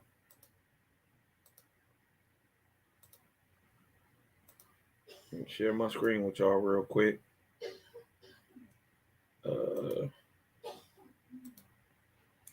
Okay. The brother brought up the assassination, but listen.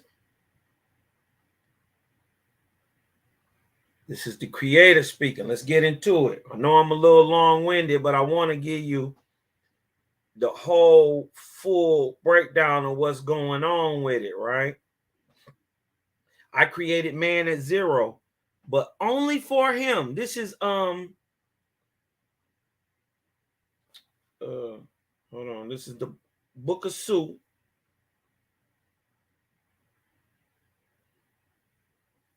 Right. I want to go back to 3 and 2.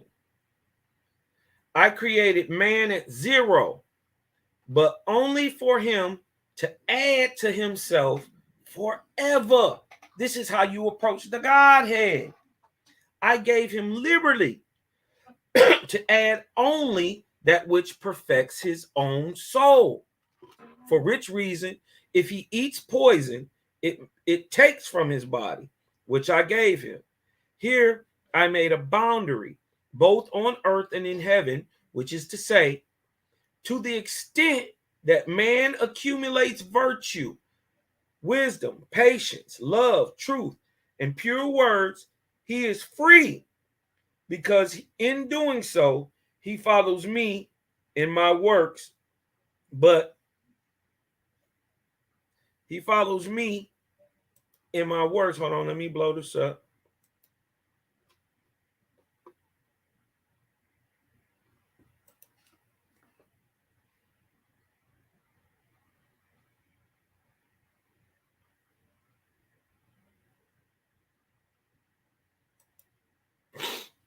Okay, excuse me. Here I made a boundary both on earth and in heaven, which is to say, to the extent that man accumulates virtue, wisdom, patience, love, truth, pure words, he is free, because in doing so, he follows me in my works. But he who seeks to glorify himself in his possessions binds himself, because he is unlike me. For I gave all and thus made the universe. I have created 2 states, therefore, open to all men, both on earth and in atmosphere, which are liberty and bondage. And I made man to choose that which he will, but so that he might not err, behold, I send my emancipated angels to explain these things beforehand. Even so are governments ordained by my holy ones. Accordingly, you may judge whether a government is of me or against me. For if it gives liberty to all righteous works and for the promotion of knowledge, providing teachers to the extent of the demand, it is of me. But if the government makes of itself a self, who runs our government? The federal. It is a self. for which its aggrandizement is at the expense of my children's liberty, then it is against me. Do they charge you to go to college here? We have a teacher shortage. Our government taxes its own man and tell him he is 3/5. And then if he commit a crime, he go right back to being chattel in the prison industrial system. Is our government against this? Is it against Creator? We the biggest killers on the planet in America.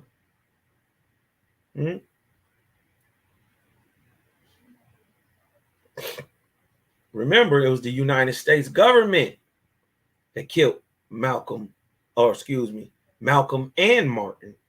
For that, United States government killed Muammar Gaddafi. The United States government killed Saddam Hussein. The United States government killed what's the dude they tried to say blew up the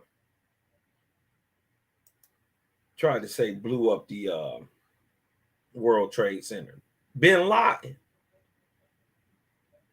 Pol Pot, Patrice Lumumba.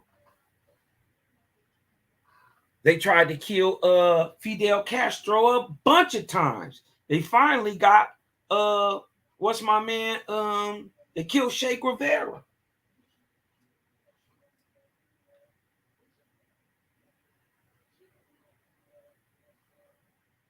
For I have not created a people to be today as their forefathers were. So forget that enslavement and all that. That's not about to happen. Marching for civil rights when we ain't got no human rights. We not about to go through this. We not our fathers. But provided them with perpetual growth in wisdom and virtue. For which reason, the rising generations shall rebel against that which was well and good for their forefathers. We let that old shit be in the old. We want that check. Ain't nothing wrong with it neither. We want what's old. We not asking. We demanding. Get it right. But are we kicking a dead horse?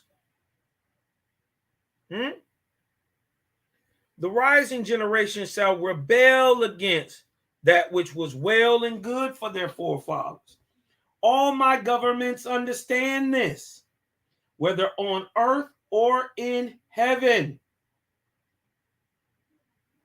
Watch the teeter-totter and tumult going on in your government right now. We got Sleepy Joe up there about to drive us off the edge.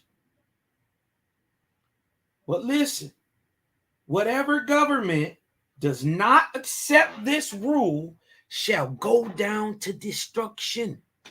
For as I have hedged man about with sentinels, such as pestilence, poverty, and hunger, in order to awaken him to knowledge and industry, so have I hedged in all governments under the sun with sentinels, such as rebellion, assassinations, war, and bankruptcy. As pestilence proves man's disobedience to my commandments, so do rebellion and anarchy prove the disobedience of governments to the progressive spirit which I created with man. Huh? Yeah. Yeah, Oahspe. That's what his name was. Brian Yogi. They killed the prime minister, Abe.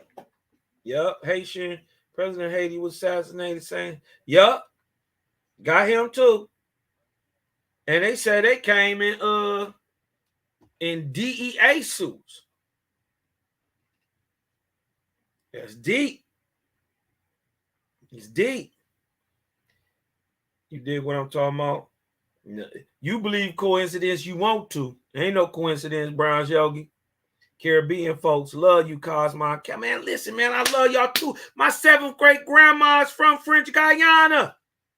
Big up, big up, big up. Wagwan Star.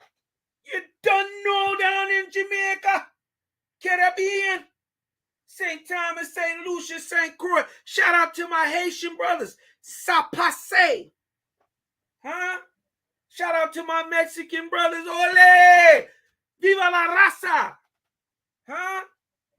Shout out to my Honduran homeboys. Shout out to my Argentinian homeboys. Shout out to the Thomasina. Shout out to the kin folks of the brother the Jesus of Yeshua, true Yeshua. Oh yeah. His kin, his stock is in South America. All mixed up Negro types. More like what you would call the Mongoloid type. Some more what you would call the Negroid type. And everything mixed in between. Everything in Brazil. Everything that all along the whole coast from Costa Rica really to Brazil. All through there. Nothing but Mayans. Caribbean Indians. Caribs. Shout out to the Lucayans of the Bahamas. Shout out to the Taino. Shout out to the Taino. Puerto Rico. Ho! Puerto Rico. Ho! Y'all don't know nothing about that, boy. Don't get Cosmo started. You dig what I'm talking about? Shout out Keon Cooper, man. Shout out to the Caribbean. I love. Listen, I went to Ochos Rios one time. I seen the Nyabingi, man. Ooh. Boy was puffing on the chalice. It was burning the whole tree. Roots and all. Man came down, set that. I seen him float off the ground. Not that bullshit trick where they hold on to the stick. The man got the going into his little praise. He threw the boy lifted straight off the ground about 4 feet. He had on all white. I don't remember him getting dirty. And if anybody know anything about that down there, especially Ochos Rios and Kingston, from what I see, it's a bunch of red clay, red dirt. You dig what I'm talking about? And this man had on white. We down by the Blue Hill Mountains, Ochos Rios. This man floated about 4 or 5 feet off the ground. Nothing. Listen, you could feel the energy, like you could feel it in the air. We was like, oh, man, shout out to the real yard man, Jah Rastafari. Them boys know Jah. They know the difference between God and Jehovah. Who you think they calling on when they talk about Jah? They know the name. They know. They're not praising Selassie. He's not the creator. He is an example. This is why they tell you Rastafari is the I in I. Shout out to the Caribbean, man. Shout out to the Maroons. Huh? Shout out to the Carib Indians. Huh? Shout out to the Kalinago. Huh? Man, love the Caribbean. Is that the same man who sent fruit, veggie samples, and human samples, and results came back positive? COVID. Is that the president? No, that was in Africa. Yeah, I seen that. I don't remember Sonya Garrett what chapter we was in. Hit them likes, folks. Yeah, get them likes up, man. Brother Cal P, can you break down the word ZODD? Let's go. Is he spelling this right? Let's go. Let's go. Let me see how you spell it one more time. ZODD. GODD. It's probably in Oahspe, but let's go look. We don't want to.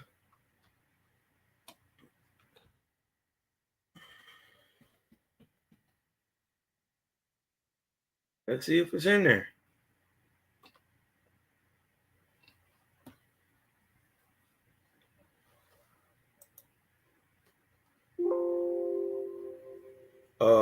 I'm looking.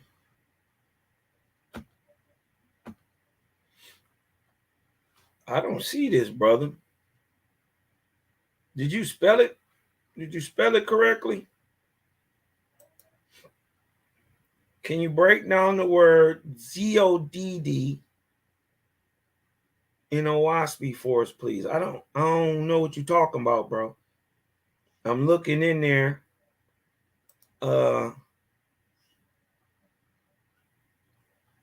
I spelled it ZHEODEDE. I don't remember that personally being in Oahspe at all. Child of one. Shalom, shalom, King. Peace.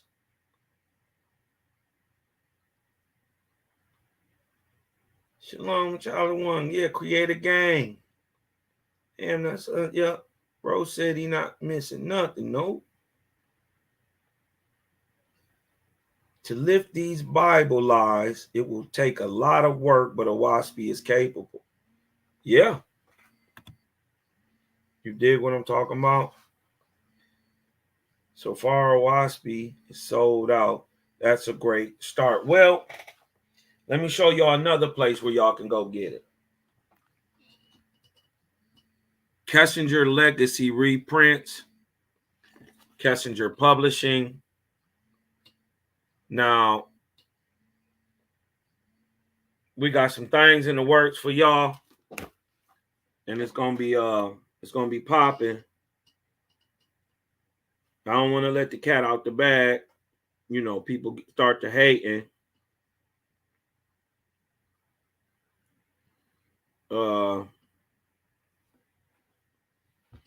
You know what I mean? Sometimes you got to move in silence and secrecy, but you know what I mean? We ain't no haters. Get your books from overseas. This is the 2-part. This is a dope, boy. If you can get your hands on this, if you can look at this. Look at my Oahspe. My Oahspe. Tat it up. Look. Open up any page. You dig what I'm talking about? Look. That mug. Tat it up. You dig what I'm talking about? Sometimes I'll be in here writing messages to myself. I go back and read it. I'll be cracking up laughing. You dig what I'm talking about? I wrote a message. Where was I at? Hold on. I think I was in the hold on, let me see if I was in the right page.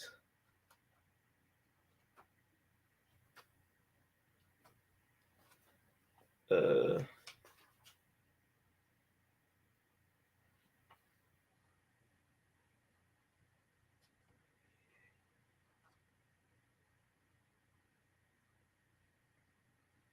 wrote a message to myself that I think it's at the end of the book of Esdras. Hold on, let me check.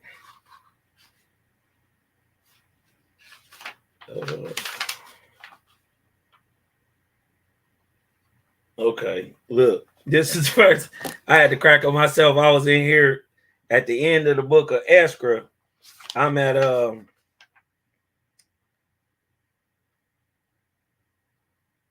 this is chapter 40. Yep, chapter 40.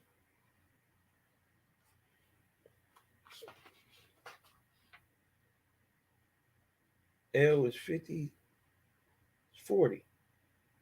No, L is 50.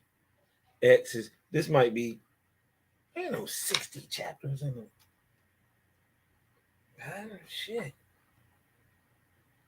Okay. Okay. 20, 25. I guess it might be 60 chapters. I thought L was 50. V is 5. And one behind that's 56. So, well, I guess so. I think this is chapter 60.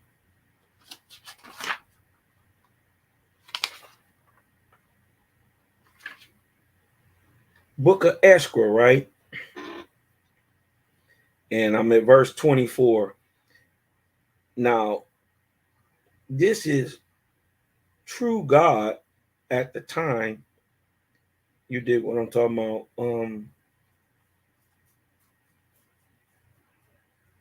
But look what I wrote. I said, the verse say, how can I be unmindful of thee, Jehovah?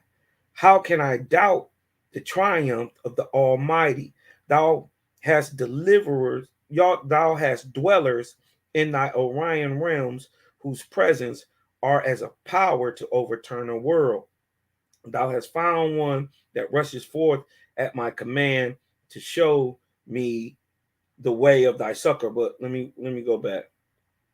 Let me go back. Now, the goddess, right?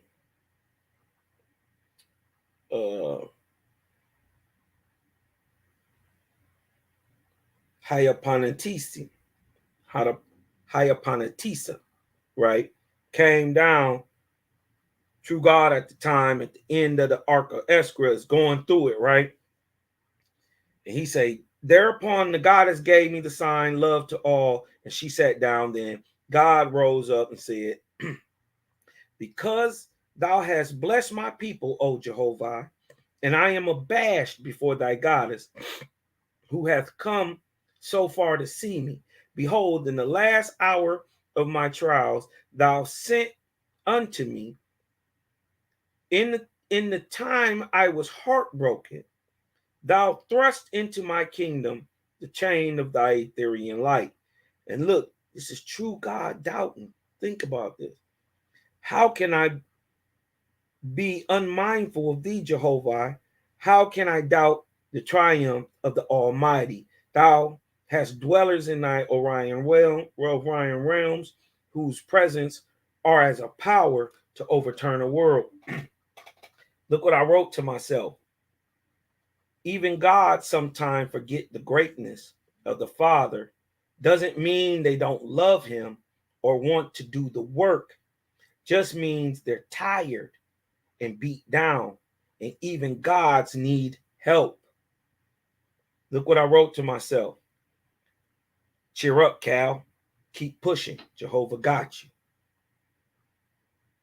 You know what I mean? Just, you dig what I'm saying? I be in here, man. I be going through it sometimes, man. I don't be playing. You dig what I'm talking about? I don't be playing. Look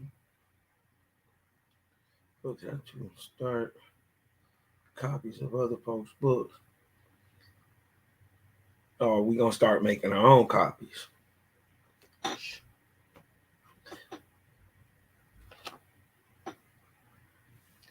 Shibu said, my law won't be here. And they make deadly viruses. Yes, peace and blessings to the family. In the name of Jehovah, great spirit, Jehovah, I thank you for coming through. Lord equal ball. Yup. El Adonai, Lord and God. of the Hebrew faith is Baal. Before his time, Israel praised no Lord and God. Shalom.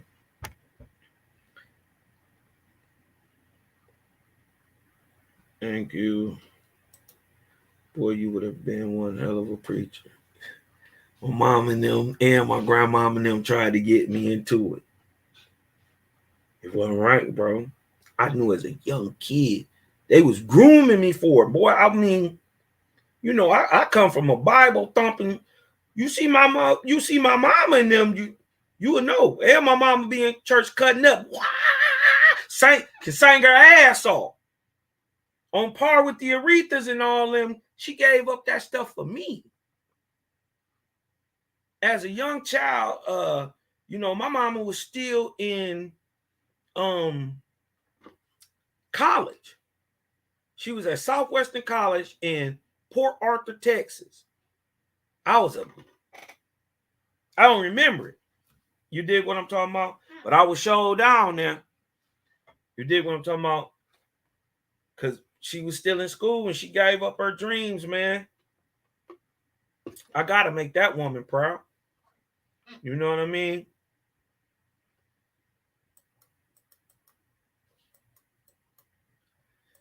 Peace and light, angelic. What's going on down? Yeah, what's going on? Oahspe can blow your mind if you're not careful. Woo-wee. We trying working on my grands. I won't be having any more. I got 5 and 8 grands. You got, oh shit. Shebrew say she got 5 babies and 8 grandbabies. Lord. You know what that means?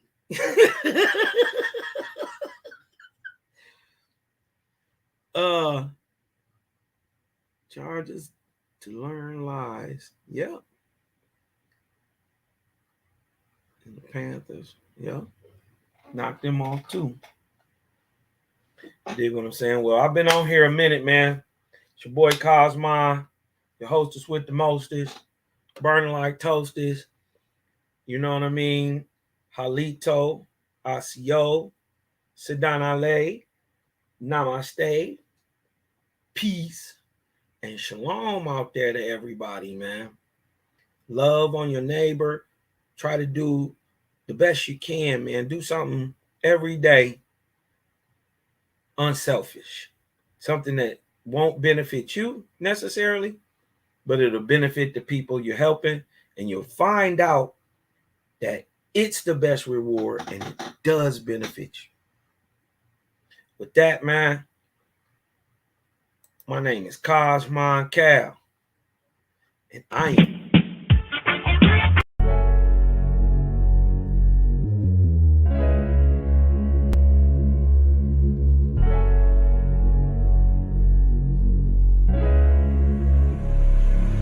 and oh yeah, put that Super 7 in the air. Tell me how you feeling when you feeling up there. When you in the sky breathing rarefied air. When you breathing rarefied air, oh yeah.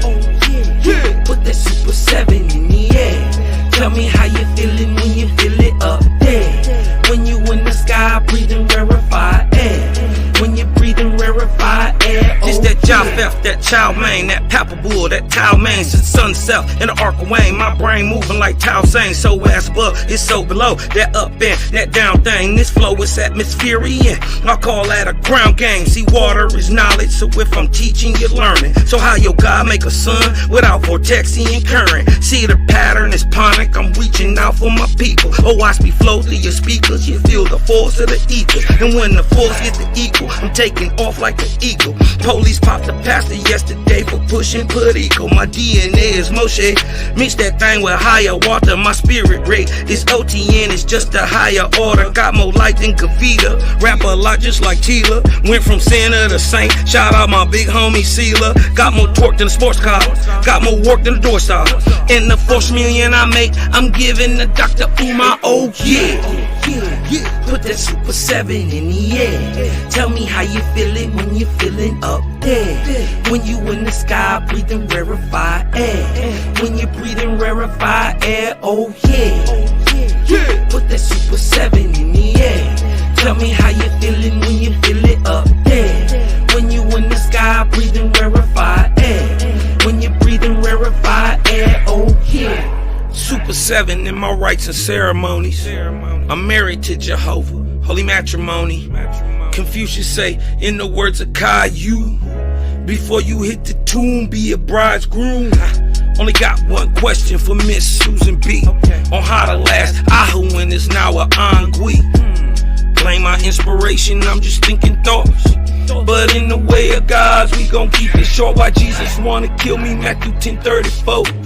Just a couple questions that I'm needing to know. Oahspe flow is so potent, set the vortex in motion. Super 7, I'm floating across the Aegean Ocean. Oh, you a Muslim now, so I guess you make it feel like. Well, I'm a Israelite, I'ma make him at the Shabbat. Got Moses on the bumper, super slap off in my spaceship photosphere. So I stay lit, peace and light to the faith is so yeah. Put that Super 7 in the air. Tell me how you feeling when you're feeling up there. When you in the sky breathing rarefied air. When you're breathing rarefied air, oh yeah. Put that Super 7 in the air. Tell me how you feeling when you feel it